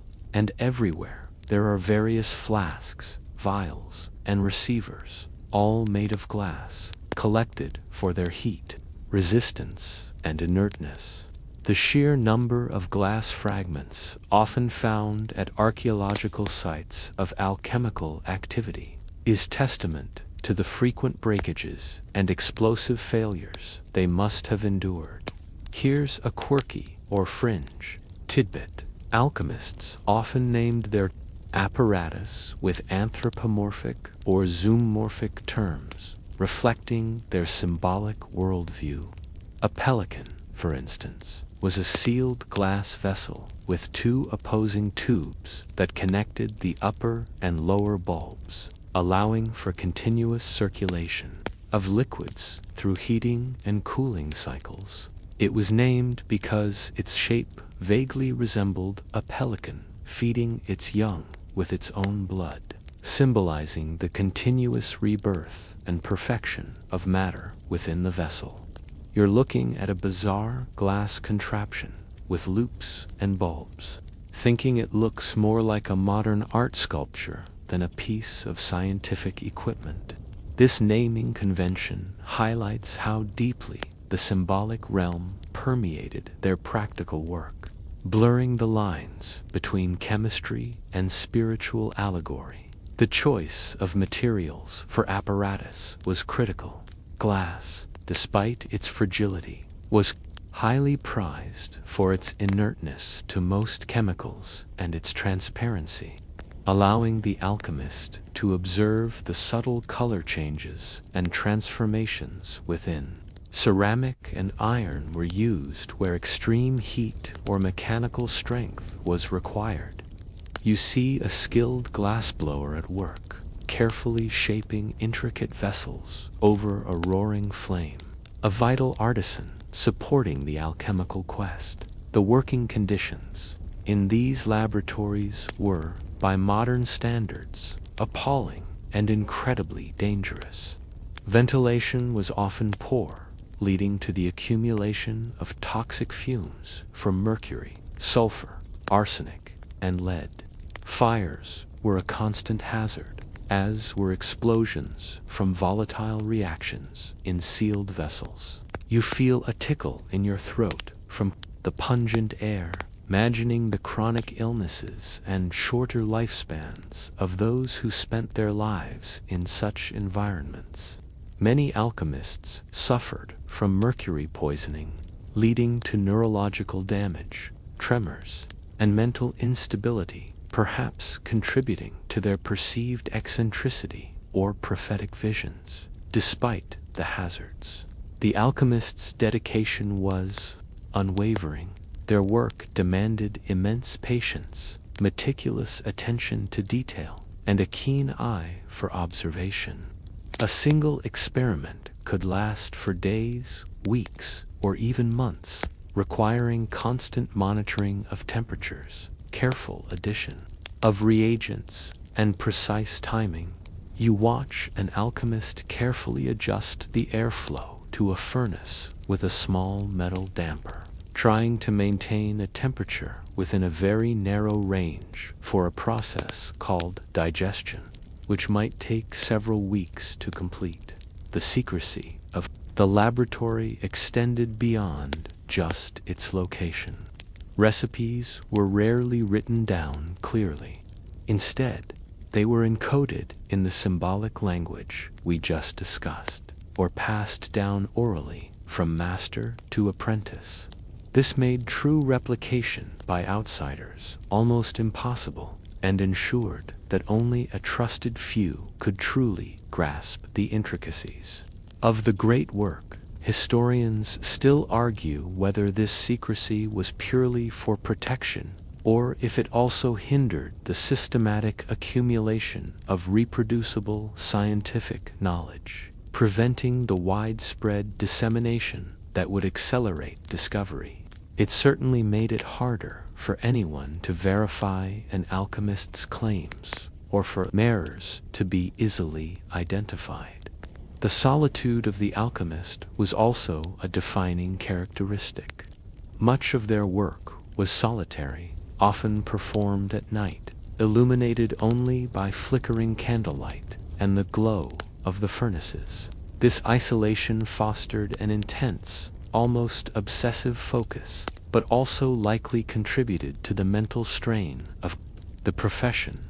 You feel the profound silence of the lab, broken only by the crackle of fire, the gurgle of liquids, and the alchemist's muttered incantations or desperate prayers. Even within these hidden spaces, the alchemists experimented with new techniques and substances. They refined distillation, leading to the production of stronger alcohols and essential oils. They learned about the properties of acids and alkalis. They observed phase changes, crystallization, and the effects of heat on various materials. Each failure to produce gold, or the elixir, was in a sense a small data point, an empirical observation that contributed to a growing, albeit disorganized, body of chemical knowledge. They were unknowingly collecting the raw data that would one day form the basis of modern chemistry. So, as you step out of the hot, smoky confines of the alchemical laboratory, you carry with you an appreciation for the sheer tenacity and practical ingenuity of these medieval practitioners. Their workspaces were not just dens of mysticism. They were early experimental stations, demanding immense skill, patience, and a willingness to face danger. These hidden chambers, filled with strange apparatus and fervent hope, were the proving grounds for ideas that would ultimately lead not to endless gold or eternal life, but to a deeper, more scientific understanding of the very matter they so desperately sought to transform.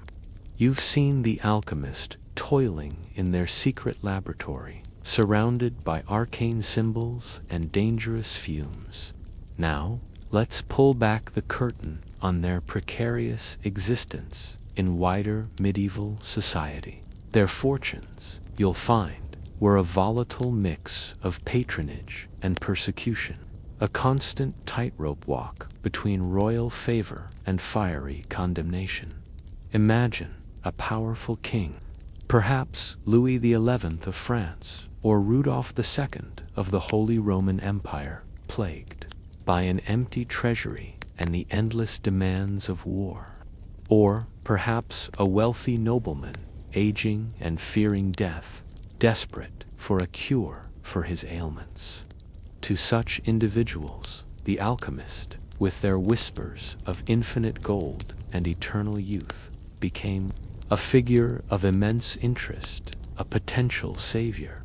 This is where the patronage began, a mainstream historical fact that shaped the very survival and flourishing of alchemy in certain periods. Rulers and wealthy elites often provided alchemists with lavish support, dedicated laboratories, expensive apparatus, rare and costly ingredients, and even personal protection.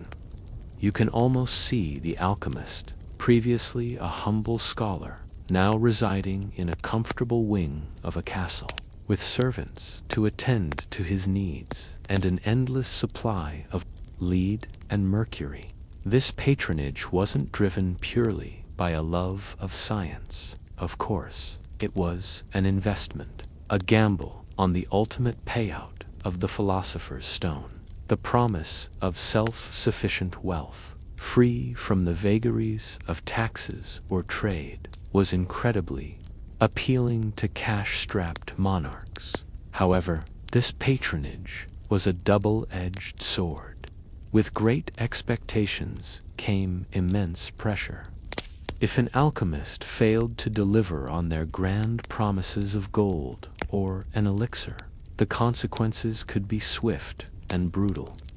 You hear stories of alchemists who, having exhausted their patrons' patience and resources, found themselves imprisoned, disgraced, or even executed for fraud. The fine line between a legitimate, if ultimately unsuccessful, pursuit and outright deception was often blurred, and the alchemist's fate depended entirely on the temperament of their powerful sponsor. It was like having a venture capitalist who could literally have your head if your startup failed. But the threats to alchemists came not just from disappointed patrons. The most significant external pressure often came from religious authorities and fearful populaces. Here's where the persecution aspect truly comes into play.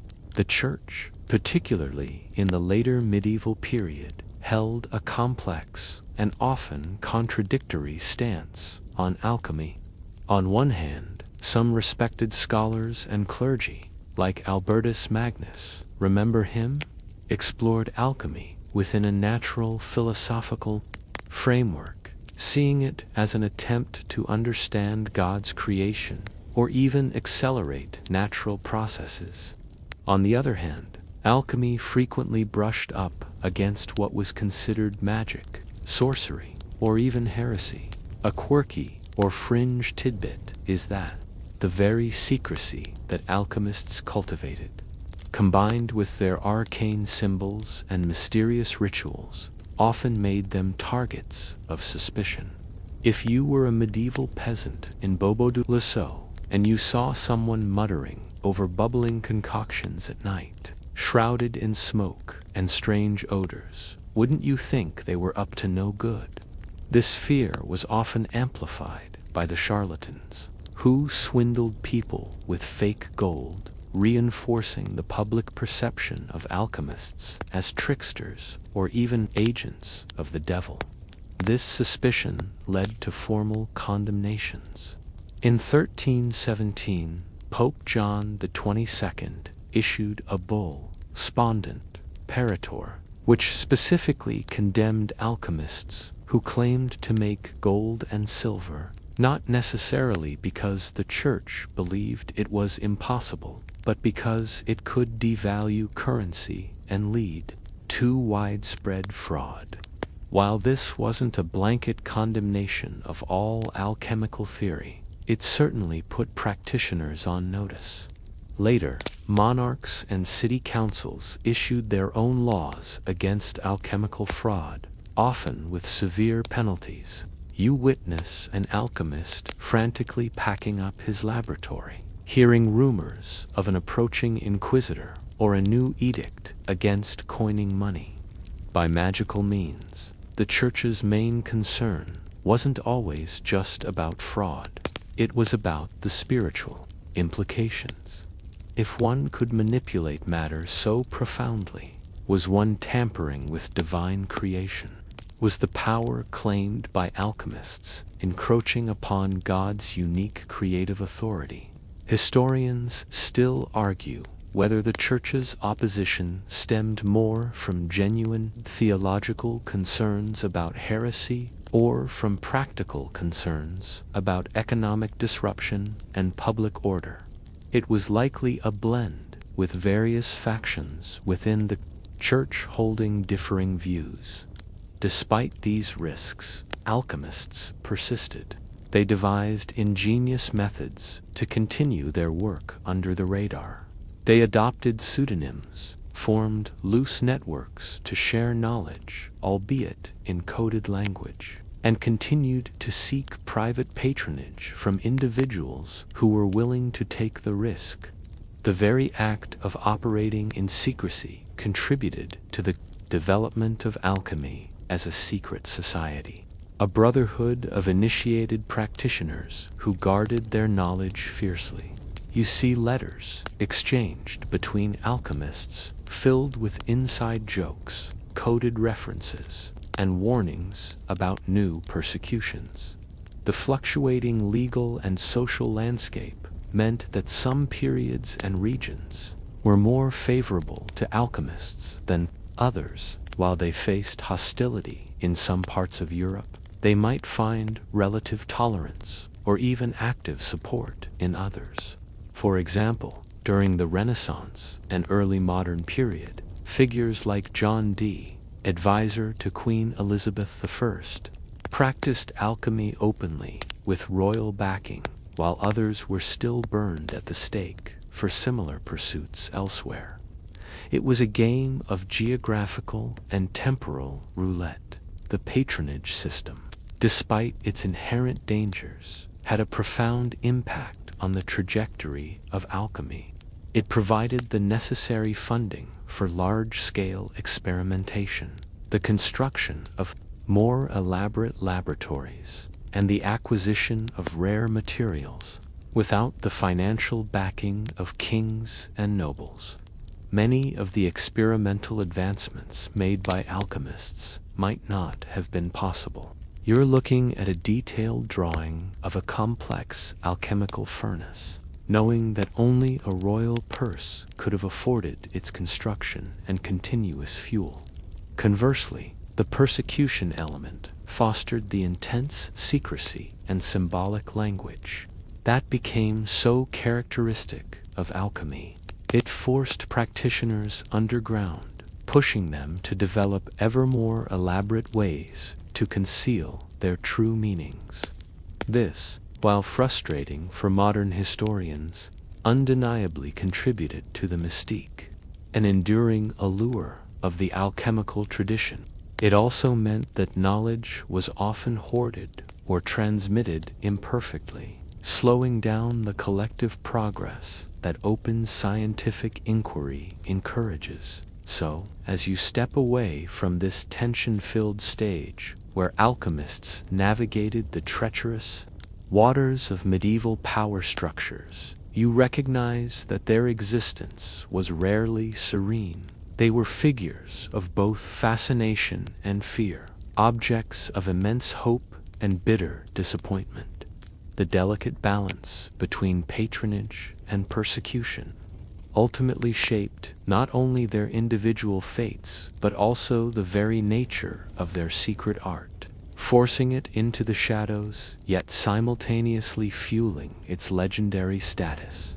Their story is a powerful reminder that the pursuit of knowledge often comes with a hefty price tag, especially when that knowledge touches upon humanity's deepest desires and fears. You've witnessed the perilous tightrope alchemists walked between lavish patronage and fierce persecution. Now, let's bring some of these enigmatic figures into sharper focus.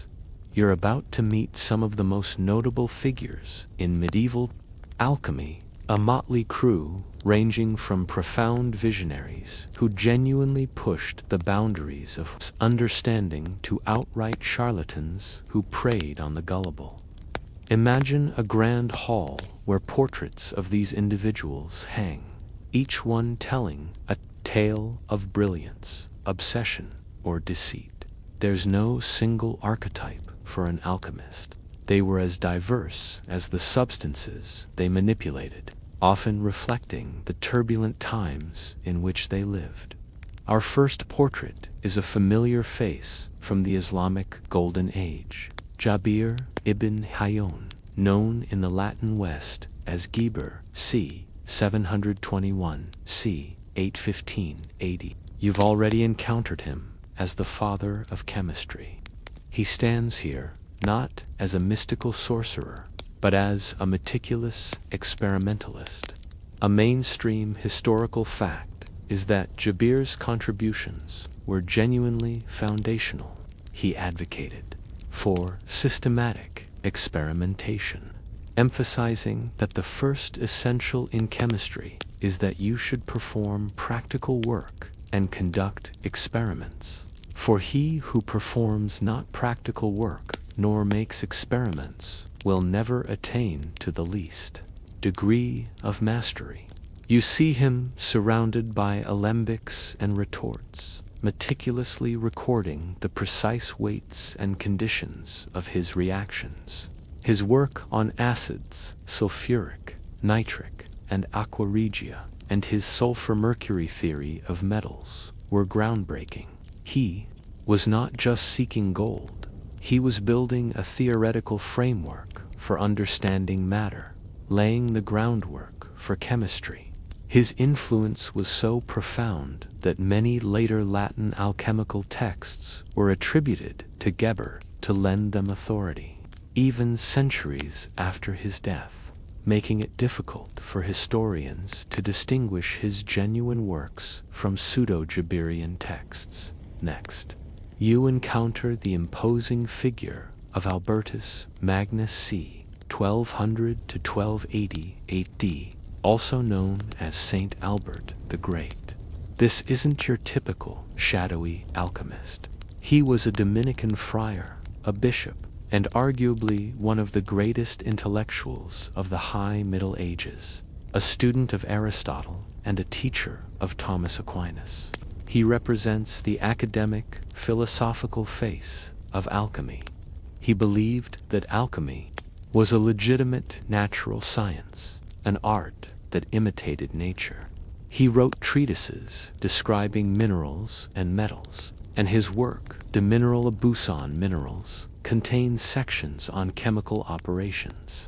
You see him in a monk's habit, more likely in a dusty library than a smoky lab, poring over texts and trying to reconcile alchemical theory with Christian theology. He was fascinated by the idea of accelerating natural processes, viewing them as manifestations of divine order. Historians still argue whether his alchemical interest was purely theoretical or if he engaged in practical experiments himself. But his intellectual endorsement certainly lent respectability to the pursuit in certain scholastic circles. Moving forward, you come face to face with Nicholas Flamel c. 1332 c. 1418 AD, whose story is perhaps the most famous and most embellished. Of all medieval alchemists, his portrait exudes an air of quiet diligence, a contrast to the flamboyant image of some others. A quirky or fringe tidbit about Flamel is that while he was a real historical persona, Parisian scribe and bookseller, the legend of him successfully creating the Philosopher's Stone and achieving immortality centuries later is largely a posthumous invention, popularized by a 17th century alchemical book attributed to him. In this fictional account, he supposedly deciphered a mysterious ancient book, leading him to discover the secrets of the stone. You're trying to separate the historical Flamel, a respectable businessman who amassed wealth through property dealings, from the mythical Flamel, the immortal alchemist. The legend says he achieved the magnum opus on January 17, 1382, alongside his wife Perenelle, and used the resulting gold for charitable works. While fascinating, there's no credible evidence for his alchemical success, yet his story captures the enduring fantasy of alchemy better than almost any other. He remains the poster child for the successful alchemist, even if that success was largely fabricated. Then you encounter the controversial and often abrasive figure of Paracelsus, Philippus, Aureolus, Theophrastus, Bombastus von Hohenheim, 1493 to 1541, whose image conveys a fiery, uncompromising spirit. Though technically early modern, his influence on the shift in alchemical thought from gold making to medicine is so profound that he must be included. He famously rejected the ancient Greek medical system of humors and declared that the true purpose of alchemy was not the transmutation of metals, but the preparation of medicines. He introduced the idea of the triar prima salt, sulfur, and mercury as fundamental principles underlying all substances, supplementing or replacing the four elements theory. You see him holding a distillation flask, not a gold ingot, advocating for chemically prepared drugs. He was a pioneer in iatrochemistry, medical chemistry, and made significant strides in understanding the therapeutic properties of minerals. He's the alchemist who would tell you to stop trying to get rich and start trying to cure your plague, sometimes with less than gentle bedside manner. Historians still argue whether his often aggressive rejection of traditional medicine was driven by genuine scientific insight or by a charismatic desire to shock and provoke.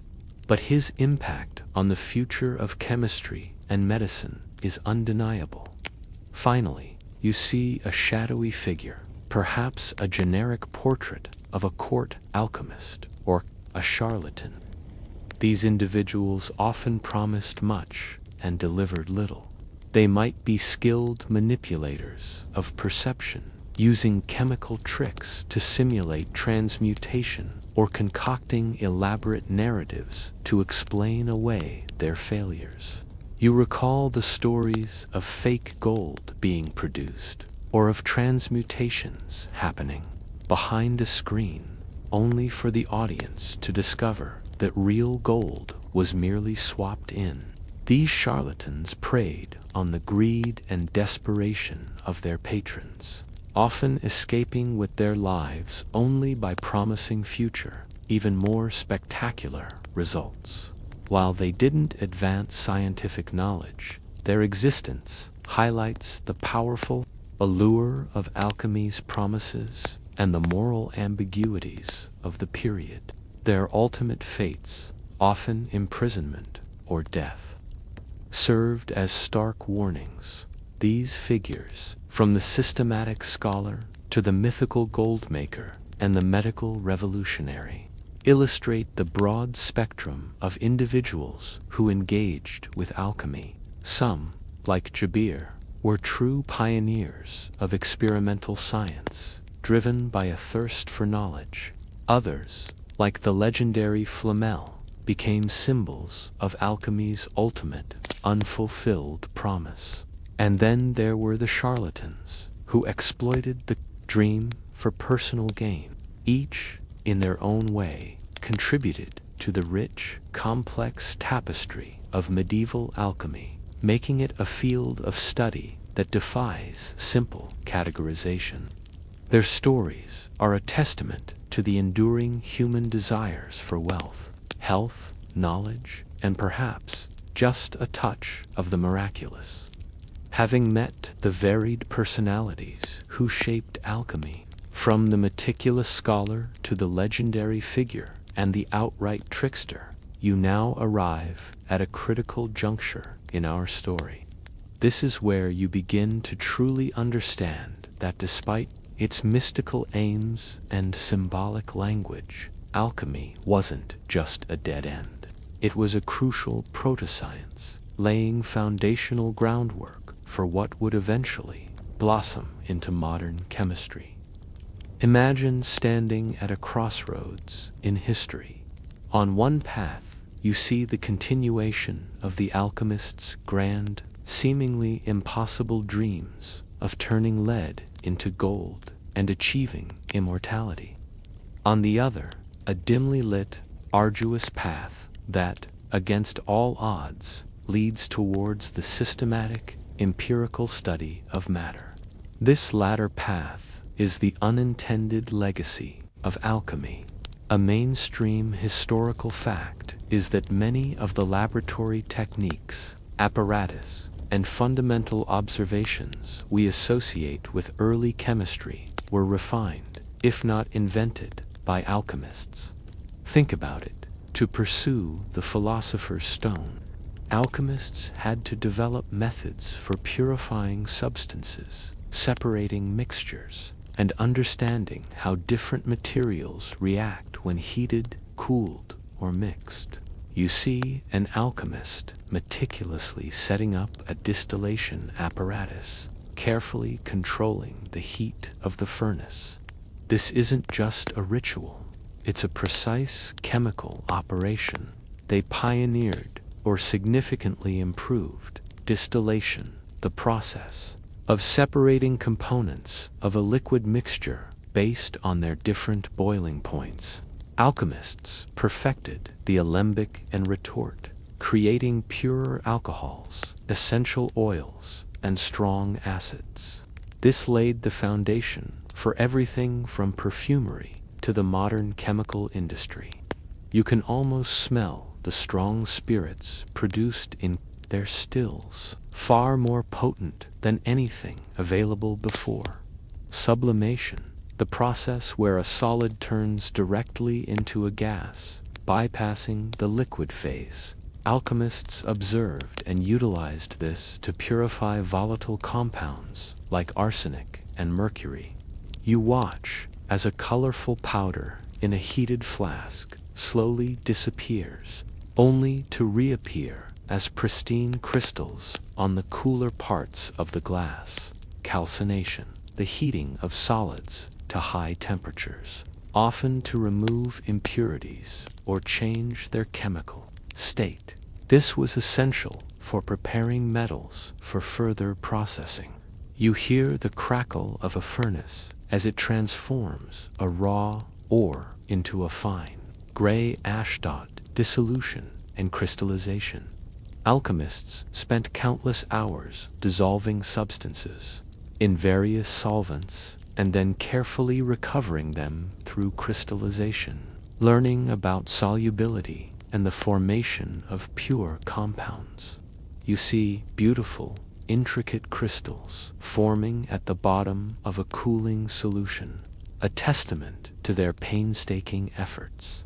These aren't mystical incantations. These are genuine, observable chemical processes. The alchemist, in their relentless pursuit of the impossible, was forced to become a practical experimentalist, even if their theoretical framework was steeped in mysticism. Furthermore, alchemists discovered and characterized numerous new substances. Remember Jabir ibn Hayyan isolating sulfuric acid and nitric acid. These incredibly corrosive and useful chemicals were fundamental to later chemical industry. They also worked extensively with mercury, sulfur, arsenic, antimony, and various salts, observing their properties and interactions. You see vials filled with brightly colored compounds, some incredibly toxic, others surprisingly inert, all meticulously labeled in the alchemist's cryptic shorthand, a quirky or fringe tidbit. In this proto-scientific development is the concept of elemental analysis, even if primitive. While they didn't have atomic theory, alchemists often attempted to break down substances into their presumed fundamental components, based on the four elements, or the trier, prima, salt, sulfur, mercury, of Paracelsus. This quest to understand the ingredients of matter, however flawed, was a precursor to modern analytical chemistry. They were constantly asking, what is this made of, and how can I separate its parts? Questions that drive chemistry to this day. You witness an alchemist performing a dry distillation, separating a substance into a solid residue, a liquid distillate, and a gaseous vapor, believing they are isolating its earth, water, and air components. The alchemists also fostered a culture of meticulous observation and record-keeping, even if their records were often deliberately obscure. They noted changes in color, texture, smell, and state during their experiments. They designed and continually improved their laboratory apparatus, leading to more controlled and efficient reactions. You examine a detailed drawing of a complex furnace from an alchemical manuscript, noting the specific flues and temperature controls that show a sophisticated understanding of heat management. However, historians still argue whether alchemy's inherent secrecy and reliance on allegorical language ultimately hindered its transition to a true science. While it led to practical discoveries, the lack of open standardized communication and peer review meant that knowledge was often fragmented, lost, or rediscovered multiple times. It was like everyone was doing their own individual research project in a dark room, occasionally bumping into each other but rarely sharing comprehensive notes. This undoubtedly slowed the progress of chemistry, preventing the rapid, collaborative advancements seen in later scientific revolutions. Despite these limitations, the alchemists' constant experimentation and the intellectual framework they developed were essential stepping stones. Their conviction that matter could be transformed, that there were underlying principles governing its changes, spurred centuries of inquiry. The very idea of the philosopher's stone, while a fantasy, was a powerful motivator for empirical investigation into the properties of matter. It was the ultimate, tantalizing puzzle that drove them to push the boundaries of their understanding.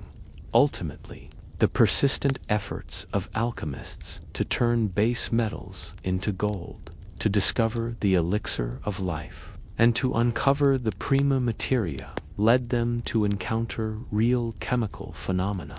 They laid the groundwork for the scientific method by emphasizing experimentation and observation, even if their interpretations were mystical.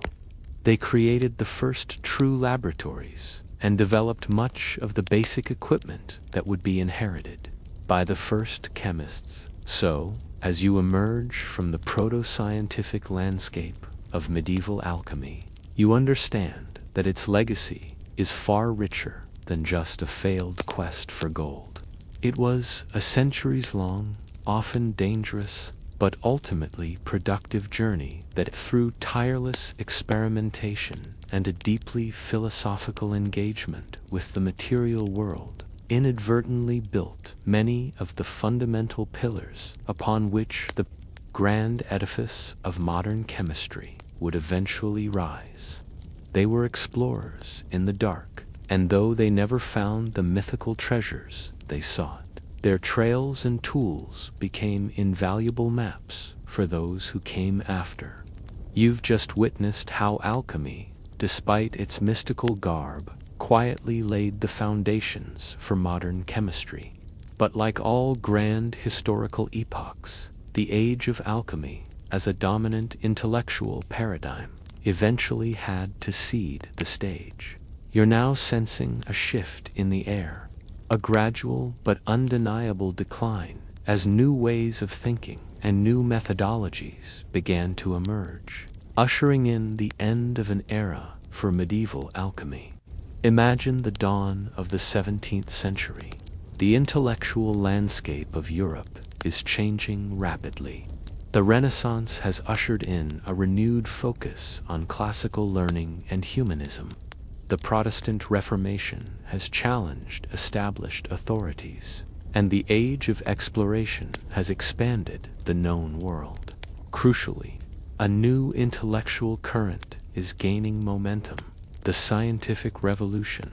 A mainstream historical fact that marks this decline is the rise of empiricism and rationalism, championed by figures like Francis Bacon, who advocated for inductive reasoning and systematic observation, and René Descartes, who emphasized deductive reasoning and mathematical certainty. While alchemists certainly observed and experimented, their methodologies were often shrouded in secrecy, relying on allegorical language and personal interpretation rather than universally reproducible results. You're witnessing the gradual shift from "I believe this because the ancient texts say so" to "I believe this because I can test it and demonstrate it repeatedly." This new emphasis on verifiable public knowledge was fundamentally at odds with alchemy's secretive nature. The increasing professionalization of various fields also contributed to alchemy's decline. Physicians began to rely more on empirically tested remedies, though this was a slow process, rather than alchemical elixirs. Metallurgists developed more sophisticated techniques for extracting and refining metals based on observable properties, not just cosmic correspondences. You see a skilled metallurgist meticulously assaying an ore, using precise measurements and repeatable steps, scoffing at the alchemist who mutters about planetary alignments. Another significant blow came from the burgeoning field of chemistry itself. While alchemy had provided its raw data, chemistry began to establish its own identity, distinguishing itself by its focus on verifiable experimentation, systematic nomenclature, and the public sharing of results. Figures like Robert Boyle, 1627-1691 AD, often considered the first modern chemist, explicitly rejected alchemical mysticism. In his seminal work, The Skeptical Chemist, 1661, he criticized the alchemical theories of the four elements and the tria prima, advocating instead for the existence of fundamental, indivisible particles, elements in the modern sense, and emphasizing rigorous, experimental proof. You're hearing him eloquently argue that substances should be defined by their properties, not by esoteric philosophical concepts. A radical departure from alchemical thought, a quirky or fringe tidbit often overlooked, is the changing economic landscape. As Europe developed more robust trade networks and colonial enterprises, access to vast quantities of gold and silver from the Americas, the New World significantly reduced the economic imperative to make gold. Why spend decades trying to transmute lead when you could simply ship tons of silver from Peru? The urgency that had driven royal patronage began to wane as more traditional sources of wealth became accessible. You see Spanish galleons laden with silver docking in Seville, making the alchemists' promises of artificial gold seem less appealing, almost quaint. The very success of some alchemical pursuits also contributed to its downfall. The development of stronger acids and other reagents, while initially serving alchemical aims, inadvertently provided the tools for a more analytical, less speculative approach to matter. They forged the knives that would eventually cut them loose. For example, the detailed observations made by alchemists about various chemical reactions became the empirical database that early chemists could then analyze and categorize with a new, more rational framework. The rise of Newtonian physics and a mechanistic view of the universe further eroded the alchemical worldview. Isaac Newton, a keen alchemist himself, a historical fact that often surprises people, ultimately contributed to the very paradigm shift that rendered traditional alchemy obsolete. His laws of motion and universal gravitation presented a universe governed by predictable mathematical laws, not by subtle sympathies and hidden spirits. While Newton's own alchemical pursuits were genuinely serious, his public work helped to pave the way for a worldview where magic and mysticism had less explanatory power. You're witnessing the intellectual ground literally shifting beneath the alchemist's feet as the universe becomes a giant clockwork mechanism rather than a living, breathing, spiritually infused entity. Persecution, though still present, also changed its character. While outright burnings for heresy became less common, at least for alchemists, the practice increasingly became associated with fraud and delusion rather than dangerous magic. Laws against coining and unlawful practices remained on the books, but the intellectual and social contempt grew stronger than the fear. You see public ridicule replacing religious condemnation, a slower but equally effective way to marginalize a profession. The secretive nature of alchemy, once a means of protection, became a handicap. Scientific societies, like the Royal Society in London, founded in 1660, began to promote the open sharing of experimental results and peer review. This collective approach to knowledge generation was fundamentally different from the alchemists' solitary, cryptic quest. You're watching a group of gentlemen scholars demonstrating experiments for each other, openly discussing their findings, and debating theories in a clear, unambiguous language. This collaborative spirit was inimical to the very core of alchemical practice.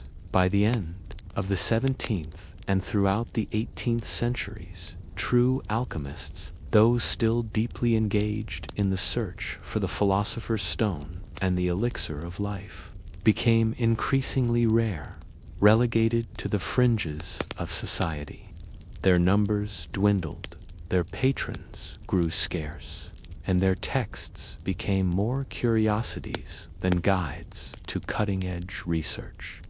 Historians still argue whether alchemy died or simply transformed into chemistry, but it's clear that the particular blend of mysticism, practical craft, and philosophical speculation that defined medieval alchemy largely faded away. The focus shifted from why things transform based on cosmic principles to how they transform based on observable chemical laws. So, as you witness the slow twilight of the alchemical age, you understand that its decline was not a sudden, dramatic collapse, but a gradual ebbing away, driven by powerful intellectual, economic, and social forces.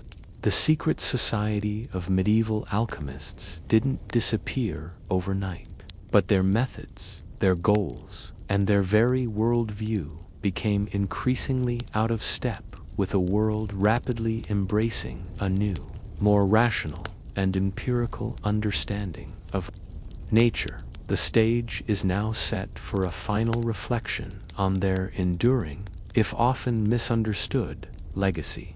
You've watched the grand, mysterious curtain of medieval alchemy slowly fall, giving way to the bright, analytical light of modern science. Yet, even as the alchemists' retorts cooled and their cryptic manuscripts gathered dust, their influence didn't simply vanish. Instead, alchemy left behind a surprisingly rich and complex, enduring legacy, echoing through fields you might not expect. Imagine looking at a historical landscape from a vantage point high above. The grand, imposing structure of alchemy may have crumbled, but its stones, tools, and even its underlying philosophy were recycled. This isn't about ghosts haunting the halls of science. It's about the subtle, while chemistry explicitly shed the mystical and transmutational aims of alchemy. It inherited a vast practical and empirical toolkit. They are using techniques refined by alchemists over centuries. The very apparatus, flasks, retorts, crucibles, furnaces, evolved directly from alchemical designs. You see the gleaming glassware in a modern laboratory and recognize the distinct shapes first crafted in the dim light of an alchemist's workshop.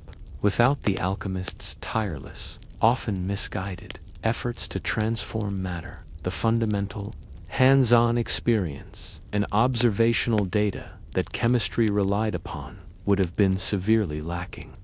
They were, in essence, the first true experimentalists, even if their hypotheses were fantastal. But the legacy extends beyond the purely scientific. Consider the language of science itself. Many chemical terms have alchemical origins. Alcohol from Arabic alcohol, elixir from Arabic elixir, alembic from Arabic alambic, and even chemistry itself derived from alchemy. You hear these words daily, perhaps without realizing they are linguistic fossils, whispers from a time when they carried profound, often mystical, significance. It's a quirky or fringe tidbit that our everyday scientific vocabulary is built upon the very foundations of this ancient, discredited art beyond direct scientific inheritance.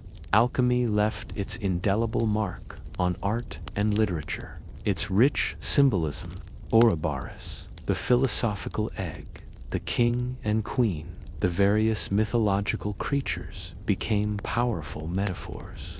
An experimental nature of the work. Writers from Chaucer to Ben Jonson lampooned charlatan alchemists, while others, drawing heavily on alchemical anxieties.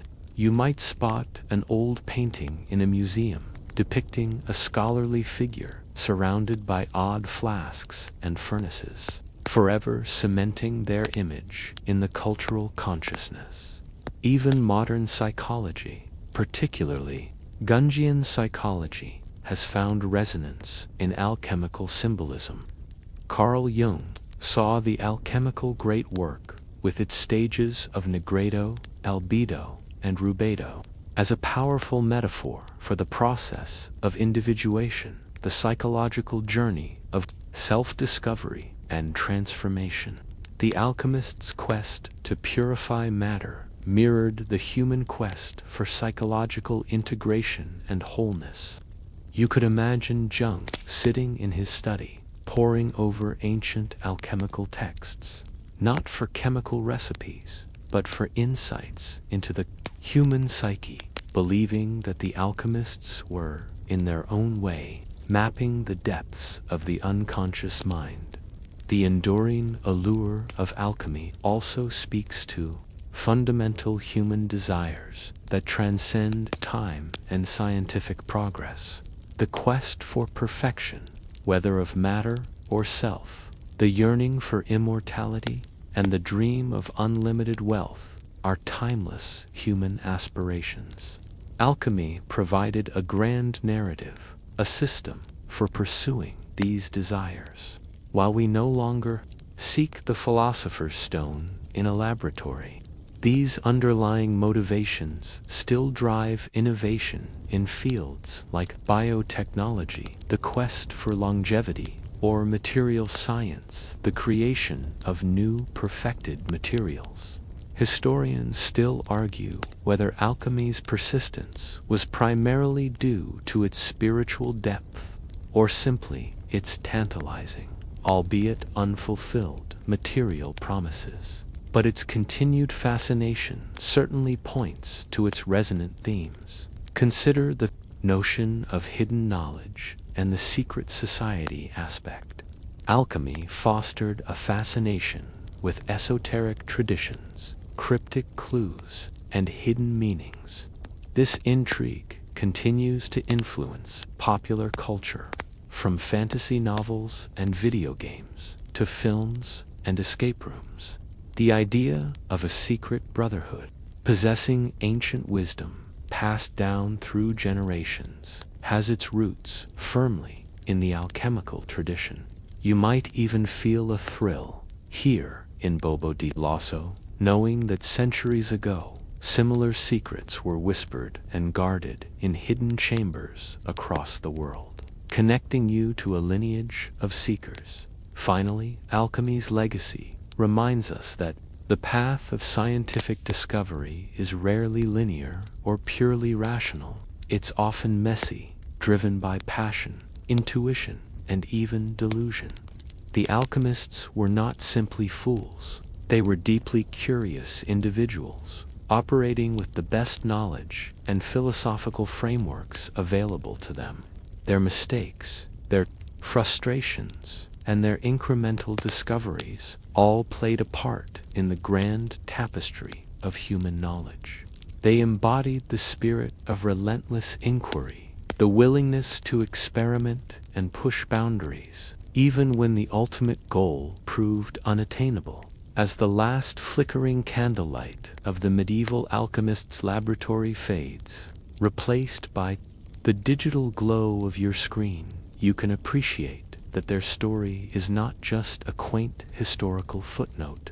It's a compelling narrative of human ambition, intellectual evolution, and the enduring power of ideas, however strange, continue to resonate, woven into the very fabric of our modern world. They pursued gold and immortality, but they inadvertently gifted us the foundations of chemistry, enriching our language and inspiring countless stories. Their dreams, though unfulfilled, continue to spark our imagination, inviting us to ponder the enduring mysteries of matter, mind, and the pursuit of perfection.